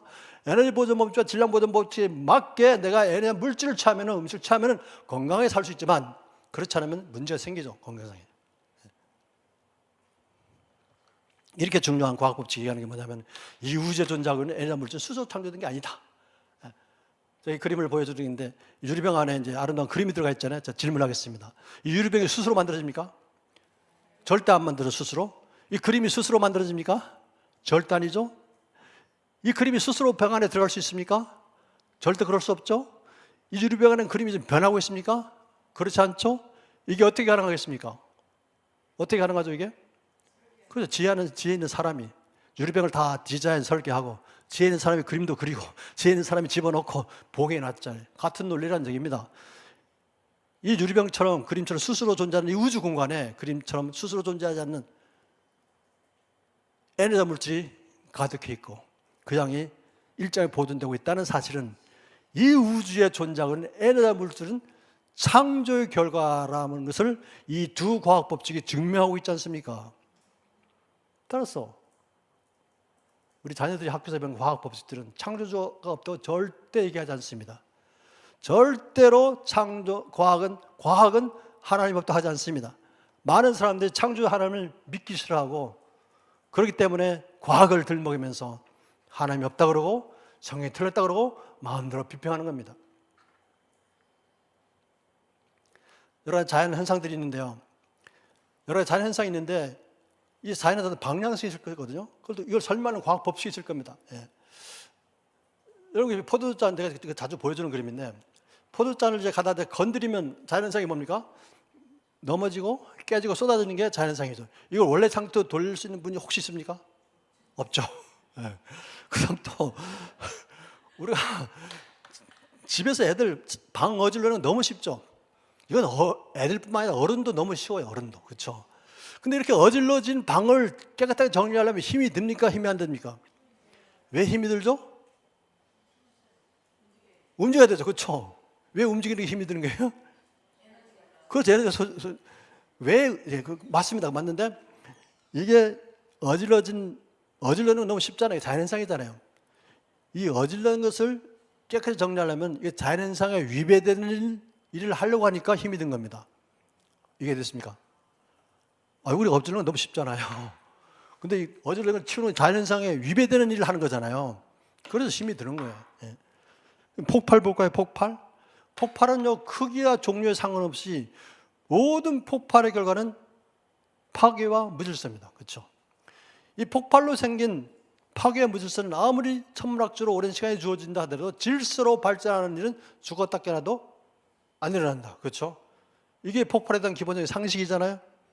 그래 안타깝게도 제가 옛날에도 그랬지만 많은 사람들이 이 우주가 최고 순위 아름다운 질서와 조화를 갖고 있는 이 우주가 대폭발에서 만들어졌다고 주장합니다. 제가 그렇게 주장했던 사람이에요. 아무리 아름다운 그 건물에도 세월이 흐르면 점점 날아가죠. 날아갑니다. 사람도 뭐 어렸을 때는 생명력이 왕성해서 애들 하루 종일 뛰어놀아도 지칠 줄 모르지만 잠도 잘 자고 그렇죠. 근데 애들이 자라면서 어떻게 됩니까? 잘 아프고요. 그렇죠? 머리도 점점 나빠지기 시작하고 빠지고 뭐 피부도 쪼글쪼글해서 보톡스 맞아야 되고 이렇게 막 아프면 잘 낫지도 않고 그러다가 죽잖아요. 이게 자연 현상이죠. 그렇죠? 이런 자연 현상이 공통점이 있습니다. 그 공통점이 뭡니까? 시간이 가면서 질서가 증가하고 있습니까? 무질서가 증가하고 있습니까? 그렇죠. 여러분 이미 다 알았습니다. 이게 자연현상의 방향성입니다. 자연현상의 방향성. 자연현상 모든 현상들이 결과적으로는 무질서가 진행되는 방향으로 진행이 되는 거예요. 이걸 설명하는 과학 법칙이 뭔지 아십니까? 연락학 제2법칙. 엔트로피 증가의 법칙. 엔트로피는 무질서란 뜻입니다. 이 그림에서 그래프 보는 것처럼 시간이 가면서 우주의 무질서가 계속 증가한다는 얘기예요. 앞으로 언제일지 모르겠지만 이 우주에는 무질서가 최대일 때가 있을 것을 우리가 이 과학 법칙을 통해서 알 수 있지 않겠습니까? 이 우주의 무질서가 최대가 있을 것임을 이 과학 법칙은 얘기하고 있어요. 그럼 이 우주의 무질서가 최대일 때가 언제겠습니까? 놀랍게도 이 과학 법칙은 이 우주에는 종말의 날이 있을 것임을 예고하는 법칙입니다. 이해가 되셨죠? 이거 거꾸로 거슬러 가면은 시작점이 있었겠죠? 질서가 완벽했던 때가. 그때가 언제였을까? 그렇죠. 창조 당시. 이 땅에 제가 들어오기 이전에.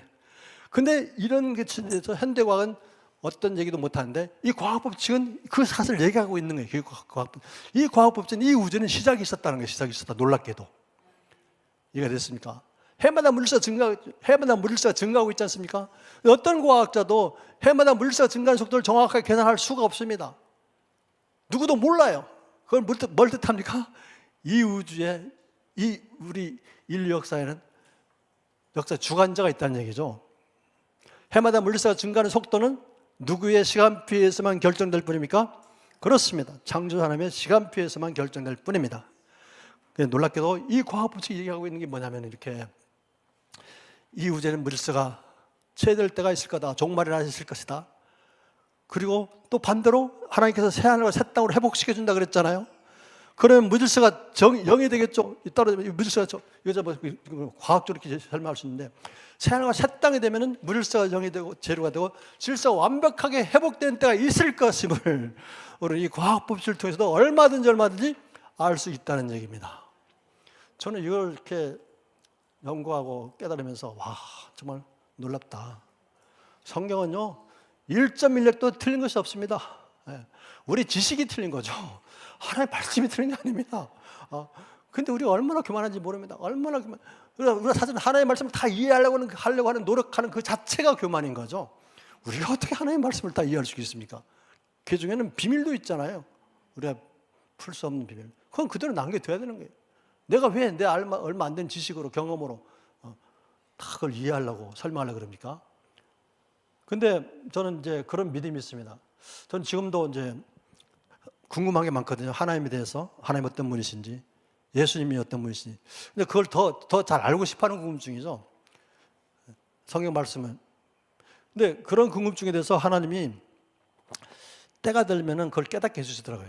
그냥 제가 얘기하는 궁금증은 하나님과 예수님을 더욱 잘 알고 싶어하는 궁금증, 하나님의 말씀을 더 잘 깨닫고 싶어하는 궁금증. 그걸 하나님께 기뻐하시고 때가 되면 알려 주시는 것 같아요. 깨닫게 해주시는 것 같아요. 그렇지만 우리가 내 궁금증 때문에 하나님의 말씀을 조금이라도 초라도 의심하면 안 됩니다. 모르겠으면 그냥 덮고 넘어가셔야 돼요. 덮고 넘어가고 때가 되면 하나님이 정하신 때에 그걸 깨닫게 해주세요. 그리고 성경은요, 저는 다른 주석책을 안 보거든요. 왜냐하면 성경이 성경을 해석합니다. 저는 성경보다 더 좋은 주석책은 없다고 보는 사람입니다. 여러분 다른 주석, 우리 변호사님 성경의 자정성이라 그런 것 같은데 성경은 스스로 성경 말씀을 증명해요. 그래서 저는 성경보다 더 좋은 주석책은 없다. 그 성경을 여러분 자주 읽으시기 바랍니다.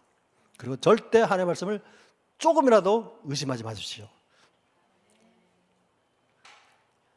그런데 이 연락학 제2법칙에 위배되는 주장이 뭡니까? 진화론과 빅뱅 우주론이죠. 진화론이 성립하려면요, 시간이 가면서 점점 질서가 증가해야 돼요. 무질서는 감소하고. 대폭발, 파괴와 무질서를 만드는 폭발에서 최고 수준의 아름다운 질서가 만들어지는 이 우주가 되려면요, 빅뱅 후에 무질서가 점점 감소해야 돼요. 따라서 진화론과 빅뱅 우주론, 이 과학법칙에 아주 위배되는 정말 반과학적인 이론 아닙니까? 저는 이걸 철저하게 믿었던 사람입니다. 지금은 안 믿지만. 읽어보겠습니다. 시작. 천지는 없어지려니와 주는 영존하시겠고 그것들은 다 옷같이 나그리니 주는 변함이 없으시고 주의 연대는 무궁하리이다. 성경은요, 이 연락학 제2법칙은 1865년도에 발표된 거거든요. 성경은 이 과학보다 훨씬 앞서서 이미 이 연락학 제2법칙을 설명하는 듯한 말씀들이 여러 군데 있습니다. 천지는 없어져요. 모든 게 다 옷같이 날아가야 점점 무질서해 간다는 얘기입니다. 또 읽겠습니다. 시작. 천지는 없어지겠으나 내 말은 없어지지 아니하리라. 그러나 그날 그때는 아무도 모르나니 오직 아버지만 하시니라. 종말의 날이 있다는 얘기죠. 그렇지만 그 종말의 날은 아무도 모른다는 얘기예요. 이게 누가 하신 말씀입니까? 예수님이 하신 말씀이잖아요. 저는 이 말씀을 읽으면서 한편 좀 궁금했어요. 예수님이 창조주 하나님이신데 왜 모를까? 아시겠죠? 종말이 나는지를 왜 모르시겠어요? 근데 이 말씀을 통해서 우리가 배울 게 뭐냐면, 우리가 예수님을 통해서 배울 게 많잖아요. 근데 제가 생각하는 우리 예수님을 통해서 배워야 할 가장 첫 번째 덕목이 저는 겸손이라고 생각해요. 겸손. 예수님은 이걸 다 알고 있었지만 하나님을 먼저 높여드렸잖아요. 이게 우리가 예수님께서 배워야 되는 겸손입니다. 첫 번째 덕목. 그런데 안타까운 것은 많은 사람들이 자기 지식을 막 자랑하면서 하나님의 말씀 막 무시하고 있어요. 똑똑한 사람일수록. 저는 무식하니까 하나님의 말씀 그대로 믿지만, 그래서는 안 된다는 거 아니겠습니까? 우리가 왜 이렇게 하나님의 신적 권위 회복을 위한 운동을 합니까? 하나님의 말씀을 수호하기 위해서. 내 지식을 자랑하지 않고 하나님의 말씀을 높여드리기 위해서 일을 하는 거 아니겠습니까? 읽겠습니다. 시작. 그날에는 하늘에 불에 타서 풀어지고 물질이 뜨거운 물에 녹아들으니와 우리는 그 약속을 의해가는 바 새하늘과 새 땅을 바라보도다. 종말의 날의 모습이죠. 종말이 어떻게 될지 모르겠죠. 이 말씀을 근거로 우리가 상상해 보면 이 우주의 별들이 막 충돌하면서 불바다가 될 것, 불의 심판이라고 그러잖아요. 그런 그 종말의 날을 예상할 수가 있어요. 그렇지만 그런 종말의 날이 온다 하더라도 저와 여러분은 걱정할 필요가 없죠. 왜요? 새하늘과 새 땅을 약속하셨기 때문에. 주 예수여 어서 오십시오 하고 기도하는 것은 요한만 그렇게 기도하는 게 아니죠. 저와 여러분도 얼마든지 그런 기도를 할 수 있어야 되지 않겠습니까? 138년 전에 이 우주에 빅뱅 대폭발이 일어나서 최고 수준의 아름다운 질서와 조화를 이루고 있는 우주가 전체가 만들었다고 주장합니다. 이 빅뱅 우주의 핵심 가정이 있습니다. 지금 밝혀진 게 뭐냐면 우주는 팽창하고 있습니다. 팽창하는 우주를 거꾸로 돌리면 한 점에 모이겠죠. 한 점에. 이 점, 눈에 보이지 않는 작은 점으로 특이점이야, 특이점. 제가 빨간 걸로 표현했는데 그것보다 더 작은 특이점에 이 우주에 존재하는 모든 에너지가 다 갇혀있었어요. 고밀도로 갇혀있었는데 갑자기 어느 날 빅뱅 했다는 얘기입니다. 이게 진화론의 빅뱅 우주론의 가장 기본적인 가정입니다. 그러면 이 가정이 그럴듯하게 보이십니까? 저는 이게 그럴 거라고 좀 믿었었는데 지금은 안 그렇습니다. 왜냐하면 어떤 과학자도 이 우주에 존재하고 있는 에너지 물질 총량이 얼마인지 아무도 모릅니다. 추정은 합니다. 예. 더군다나 이 우주에 존재하고 있는 모든 에너지 물질 아주 작은, 눈에 보이지 않는 작은 이 점에 가둬둘 수 있을까요?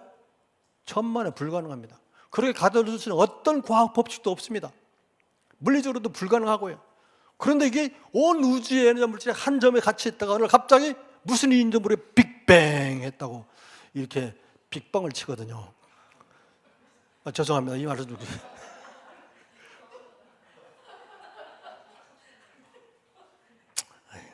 미안합니다. 제가 뭐 이렇게 빅뱅 우주론을 주장하는 사람을 제가 무시하는 게 아니고요. 말하자면 그렇다는 얘기입니다. 나중에 좀 편집 좀 해주세요. 이렇게 빅뱅 했습니다. 빅뱅. 와, 참 그럴듯하죠? 아까도 얘기했지만 저는요, 이 빅뱅 우주를 정말 믿었던 사람이거든요. 이게 굉장히 수학이 필요합니다. 모두 다 수학으로 풉니다. 전체 물리, 수학. 제가 그렇게 수학을 좋아하고 제 과학, 박사학위 논문이 전부 다 수학인데요. 제가 수학을, 제 박사학위 논문이 다 수학이라서 이걸 빅뱅 우주를 나름대로 공부했던 게 아니고 저 빅뱅 우주를 믿었기 때문에, 과학적 사설을 믿었기 때문에 관심이 있으니까 막 들여다봤겠죠. 근데 내가 예수님 영접한 이후에 빅뱅 우주를 다시 검토했어요. 과연 우리가 빅뱅으로 이 우주가 만들어질까 하는 한번 생각해 봤습니다.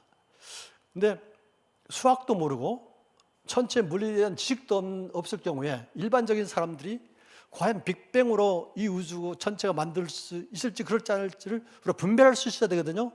그런 분별의 기준이 뭔지 아십니까? 놀랍게도 저 여러분이 누구나 다 갖고 있는 폭발에 대한 기본적인 상식입니다. 폭발에 대한 기본적인 상식이 뭡니까? 어떤 폭발물들도 스스로 존재하지 않죠. 그리고 폭발은 반드시 폭발이 일어나게 하는 원인이 있습니다. 그런데 빅뱅 우주들은 왜 폭발이 일어나는지, 대폭발이 일어나는지 설명할 수가 없습니다. 그리고 그런 특이점에 있는 그 폭발물질 에너지들이 어떻게 존재하게 되는지 설명할 수가 없습니다. 두 번째, 아까도 얘기했지만 이 우주의 모든 에너지 물질을 한 점에 가둬둘 수 있다고요? 천만에요. 그걸 가둬둘 수 있는 어떤 물리 법칙도 없습니다. 그 다음 더 중요한 사실은 뭡니까? 이미 여러분 알고 있는, 누구나 알고 있는 사실이죠. 폭발은 종류와 크기에 상관없이 결국은 항상 무질서이고 파괴 외에 어떤 목적성도 가질 수 없다는 겁니다. 이게 누구나 알고 있는 상식이잖아요. 그 다음 또 중요한 폭발에 대한 기본적인 상식이 뭡니까? 폭발의 결과는 무질서이기 때문에 폭발로 생긴 무질서는 아무리 천문학적으로 오랜 시간이 주어져도 질서로 발전하는 일은 죽었다 깨나도 안 일어난다는 거예요. 따라서 우리가 수학적인 지식도 없고 물리 지식이 없다 하더라도 이 최고 수준의 아름다움과 질서와 조화를 갖고 있는 이 우주가 전체가 빅뱅에서 만들 수 있다고요? 엄청난 믿음이죠. 정말 엄청난 믿음입니다. 예. 그런 엄청난 믿음을 가진 분들이 하나님 믿으면 얼마나 좋을까요? 기도하셔야죠. 우리가 기도해야 됩니다. 정말.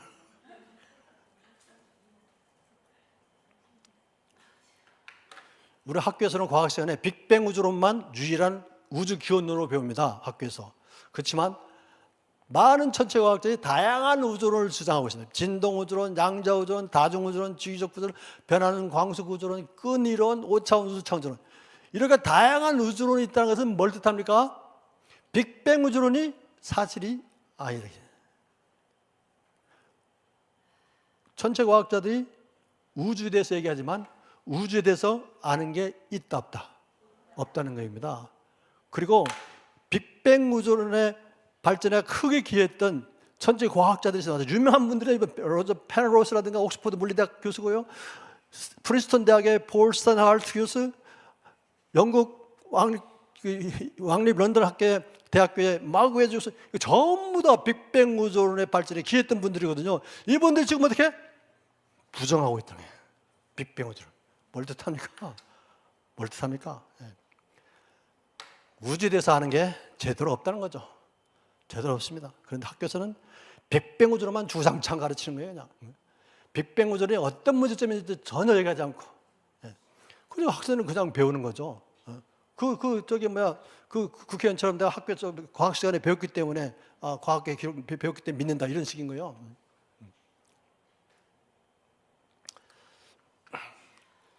2021년도에 크리스마스 날 나사에서 제임스 웹 우주망원경을 발사했습니다. 굉장히 큰 망원경입니다. 지금 허블 망원경이 있지만 그 허블 망원경보다 더 크고 굉장히 성능이 좋은 이 그림에서 보는 저는 제임스 웹 우주망원경을 발사했어요. 그래서 한 1년 지나니까 그 제임스 웹 우주망원경에서 관찰한 결과들이 막 들어오기 시작했고 그걸 이제 천체 과학자들이 막 분석하고 연구해서 결과를 발표했습니다. 작년 2월 달에 네이처지에 그 결과가 발표됐습니다. 그 발표된 이후에 전 세계 언론들이 이 결과를 막 보도했습니다. 이게 좀 미국의 MBC를 따온 건데 헤드라인이 뭔지 아십니까? 초기 우주, 빅뱅 직후 한 몇억 년, 십억 년 이내 초기 우주들이 믿었던 것보다 훨씬 큰 초기 은하들이 발견됐다는 거예요. 예. 이게 헤드라인입니다. 예. 그래서 어떻게 얘기하냐면 완전한 형태의 은하들이 먼 우주, 초기 우주에서 관측됐다는 거예요. 이게 빅뱅이 사실이라면 이게 관측되면 절대 안 되거든요. 그리고 먼 우주의 초기 은하계에서 별들에서 무거운 원소들이 관측됐다는 거예요. 이게 관측되면 절대 안 되거든요. 그러니까 제임스 웹 우주망원경을 발사한 첫 번째 목적이 뭔지 아십니까?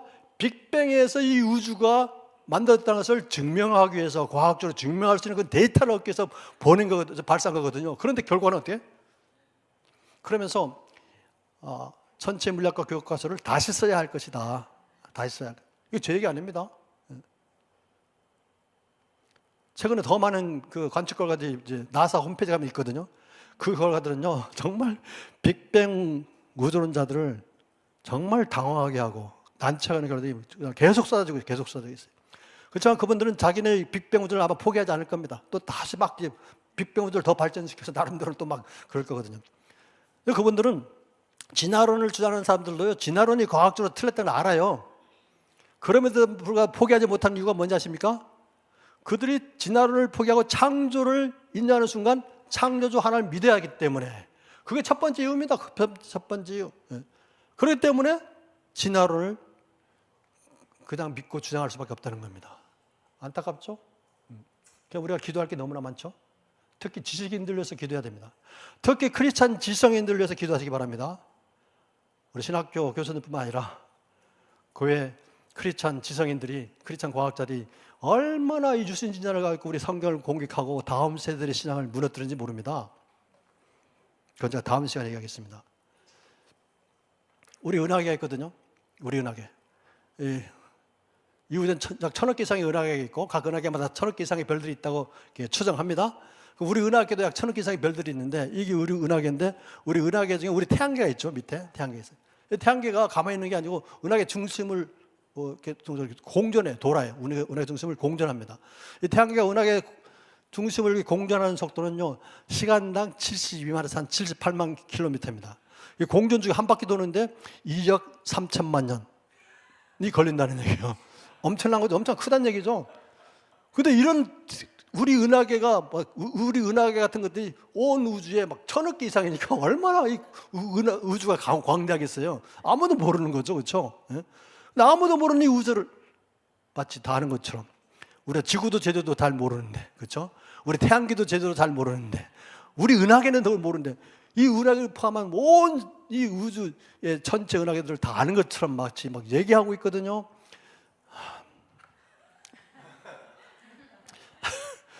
이 동영상을 보면서 정말 이 태양계가 어떻게 이제 움직이고 있는가, 은하계 주위를 움직이는지 한번 보겠습니다. 동영상 틀어주세요.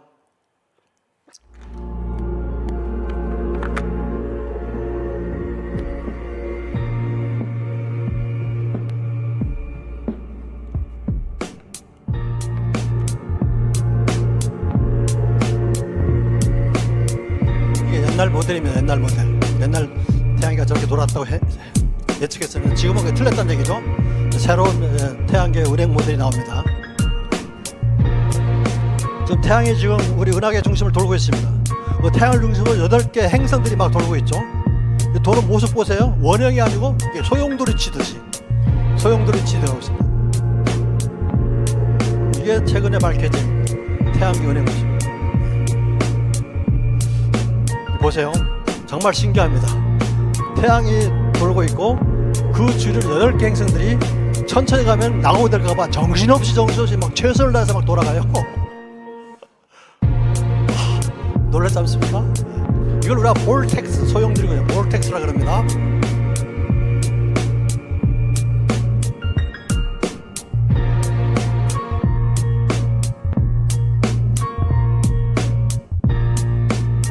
이게 참 여기서 우리가 신앙적으로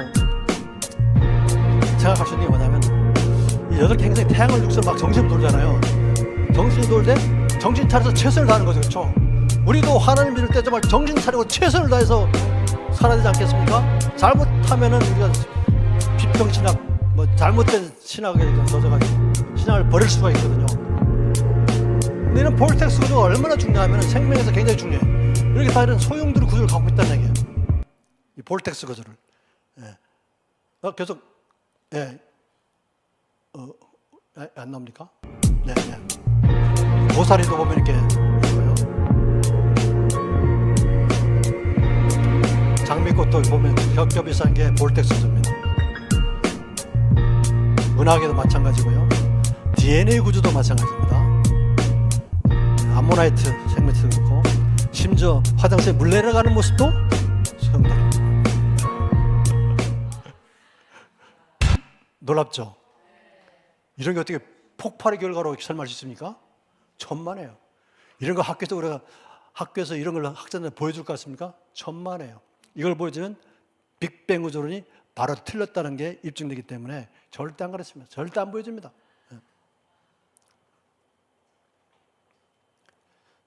읽겠습니다. 시작.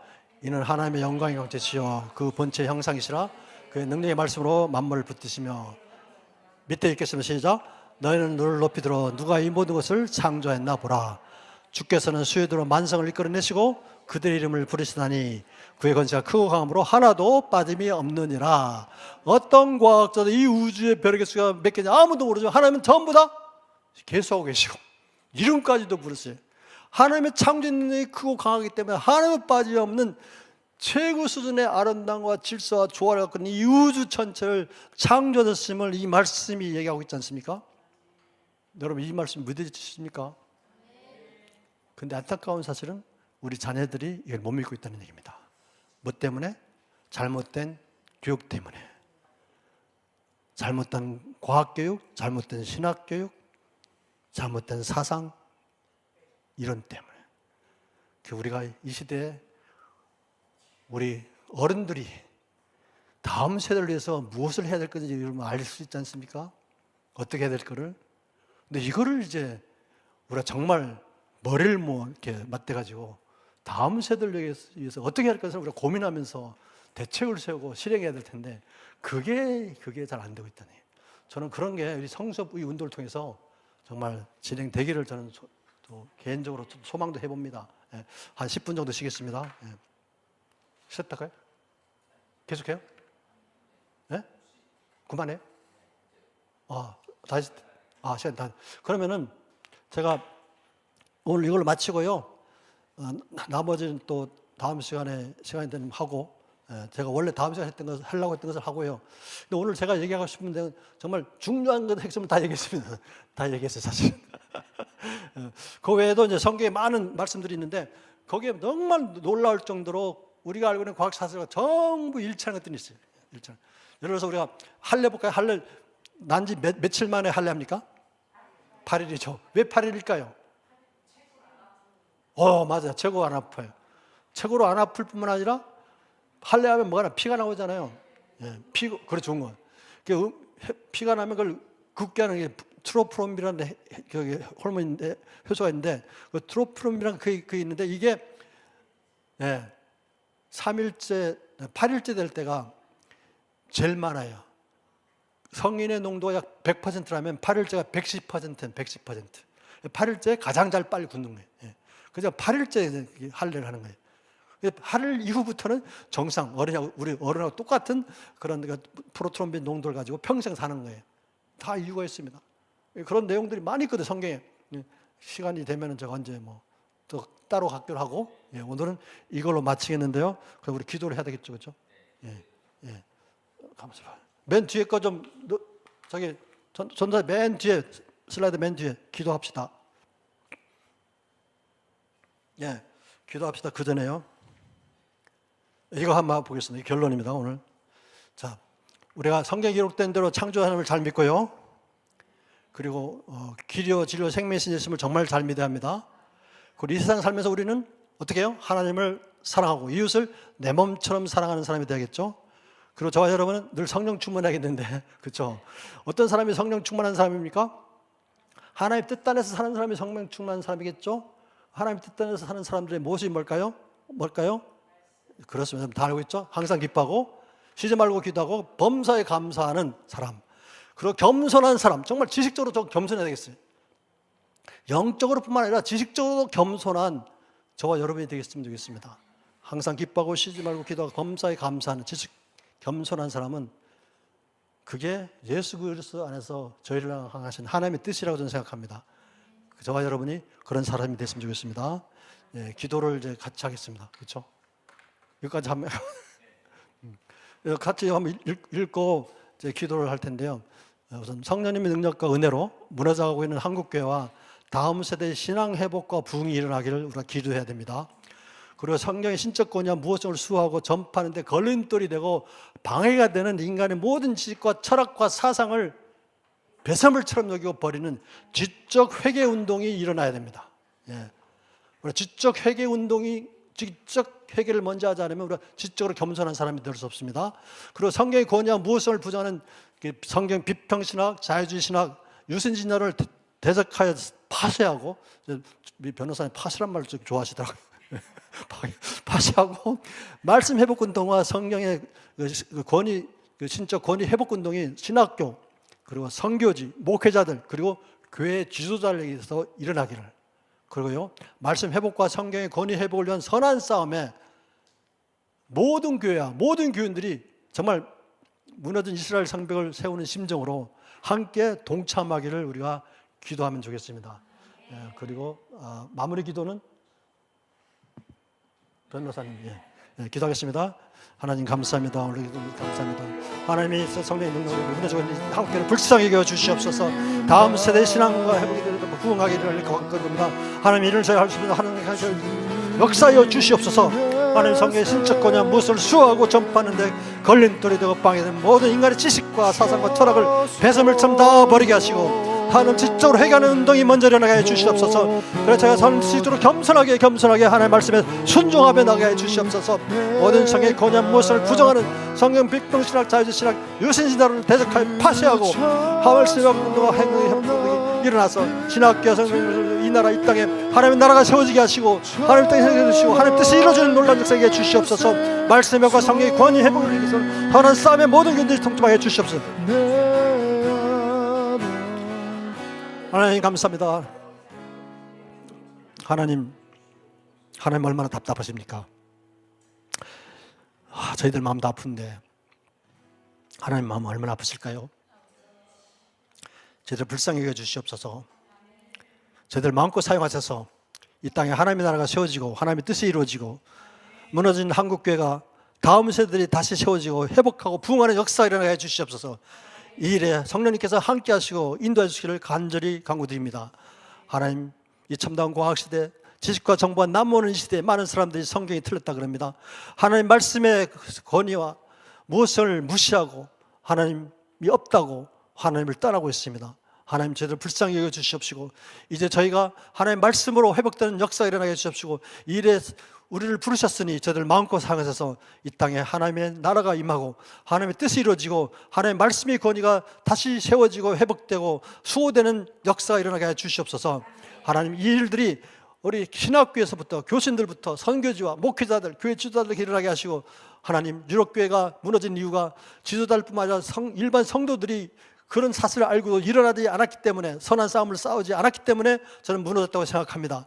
우리 한국에서는 그런 일이 일어나지 않고 우리 성도님들이 모든 교회와 우리 모든 교인들이 정말 이 심각한 사실을 깨닫고 하나님 한마음 한뜻으로 이 무너진 성벽을 세우는 그 일에 심적으로 애타는 심적으로 함께 동참하여서 하나님 이 땅에 하나님의 나라가 회복되게 하여 주시옵소서. 하나님 말씀의 권위가 회복되고 수호되게 하여 주시옵소서. 이 일에 동참하는 우리 모든 주님의 종들을 주는 축복하시고 사용하시고 인도해 주셔서 이 뜻이 이루어지게 하여 주시옵소서.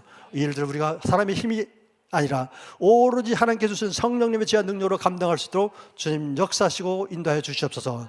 감사하며 우리를 죄에서 구원하신 예수님의 이름으로 기도드리옵나이다. 아멘. 감사합니다.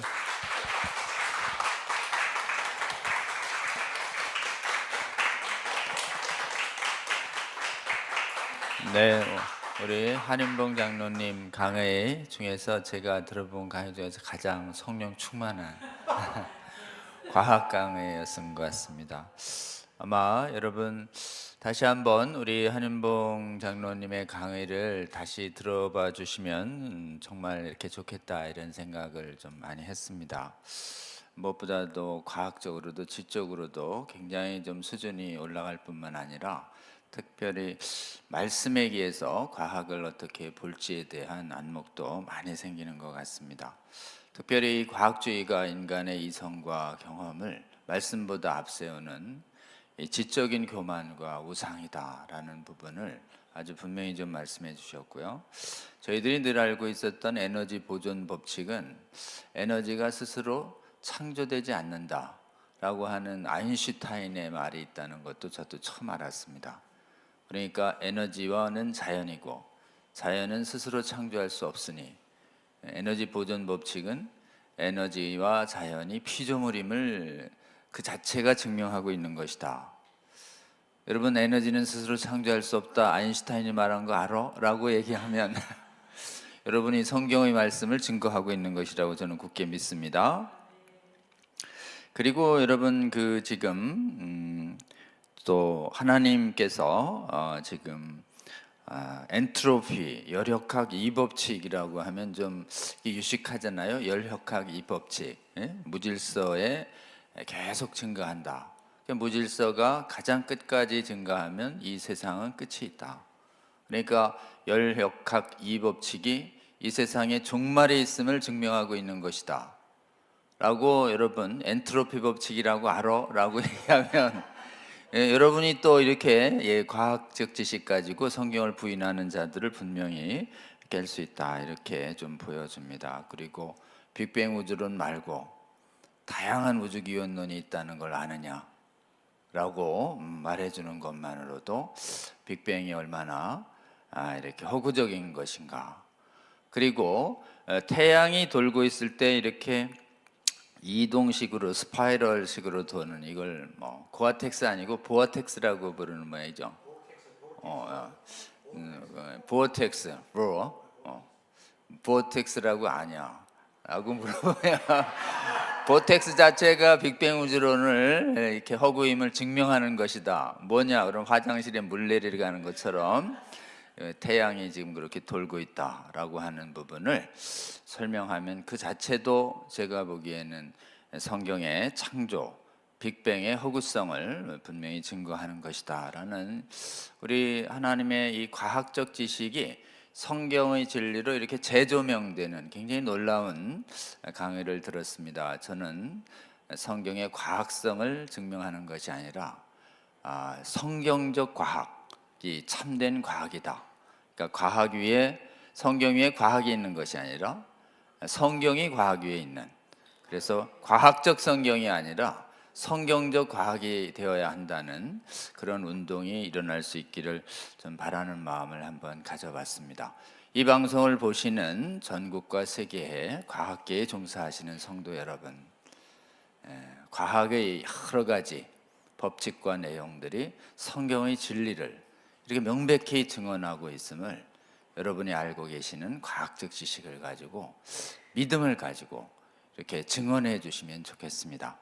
그렇게 되면 우리 한인봉 장로님처럼 반지성적, 반과학적, 지식불구자 조롱은 받겠지만 여러분 주를 위하여, 복음을 위하여 많이 조롱받을수록 하늘의 상급이 크다고 알기 때문에 여러분 이 땅 사는 동안 좀 상급 쌓고 가야 됩니다. 조롱받지 않고 인정만 받고 사는 삶은 대단히 위험하다는 말씀을 또 우리 한인봉 장로님 삶으로 증언을 해주셨습니다. 우리 다음번 또 한인봉 장로님의 놀라운 성령 충만한 과학광자, 성경적 과학광자 이번 주 지나서 다음 주입니다. 그래서 다음 주는 설교단이 어떻게 이 성경의 신적 권위를 허무는 악한 신학으로부터 벗어나야 하는가에 대해서 우리 존경하는 박한수 목사님 또 강의가 예정되어 있습니다. 오늘 이 강의 또 상당히 많은 분들이 실시간으로도 들어주셨습니다. 많은 분들께서 이 강의를 특별히 과학에 오염된 젊은 세대들, 또 과학에 오염된 우리 성경적인 또 성교회의 지식인들에게 널리 전파해 주셔서 말씀이 이렇게 놀랍다라고 하는 이 사실을 증거해 주시기 바랍니다.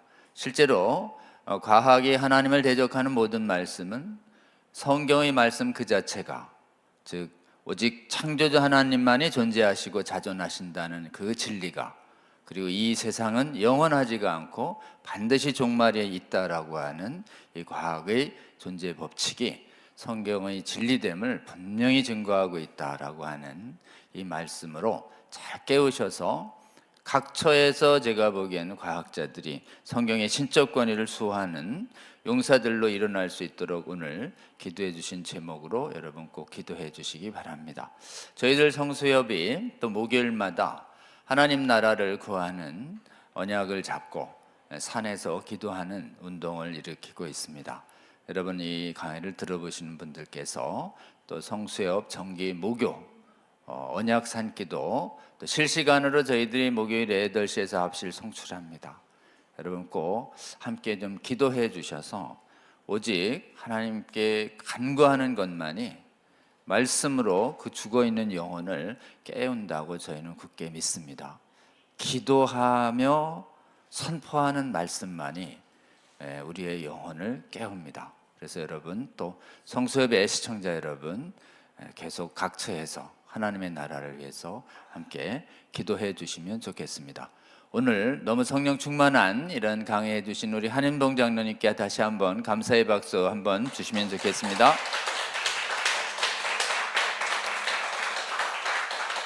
여러분 그리고 또 다음 주에 또 이 시간에 함께 좀 잠깐 뵙겠습니다.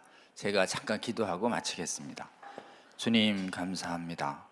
오늘 주께서 이렇게 놀라운 하나님 정말 성경의 진리됨을 증명할 수 있는 과학적 강의를 세계적인 과학자로 하나님께서 세우신 한인봉 교수님 통해서 증거하게 하여 주시니 감사합니다. 전 세계의 하나님을 믿는 과학에 종사하는 성도들, 우리 한 장로님 본받아서 과학의 영역에서 말씀의 진리됨을 붙잡고 증언하는 용사들로 하나님 세워질 수 있도록 주께서 역사하여 주시옵소서. 성수협의 이 강의를 주님 귀하게 사용하여 주셔서 잠자고 있고 소극적인 하나님 전 세계의 성도들 중에서 많은 과학에 종사하는 하나님 주의 백성들을 깨우는 데 주께서 사용하여 주시옵소서. 저희들이 말씀에 대한 담대한 믿음으로 과학의 이름으로 하나님의 성경의 진리를 대적하는 세상의 헛된 학문들과 교회 내의 헛된 신학에 맞서 하나님 말씀의 진리됨을 담대히 증언하는 저희 한국교회 세계교회 성도들이 될 수 있도록 주께서 이 말씀을 활용하여 주시옵소서. 성수협의 시청자 성도들 하나님 무엇보다도 말씀 잡고 언약 잡고 기도하는 사람 되게 하여 주셔서 저희들이 말씀과 기도로 용사로 세워지게 하여 주시고, 그리고 저희들 기도를 통해서 수많은 잠자는 과학계에 종사하는 수많은 주의 백성들도 깨워주셔서 주님 과학계에 있어서도 말씀의 놀라운 신적 권위를 증거하는 과학자들이 수없이 많아져서 주여 과학의 이름으로 말씀을 대적하는 이 거짓된 세상이 수많은 교육과정에서 파쇄되어 나가는 것을 저희들 보기를 원하오니 주님 저희들의 기도에 응답하여 주시고 순종하는 주의 성도들을 하나님 귀하게 사용하여 주셔서 각처에서 말씀을 가지고 이 거짓된 우상과 견고한 진화론과 유물론의 진을 깨뜨리는 주의 용사들을 보게 하여 주시옵소서.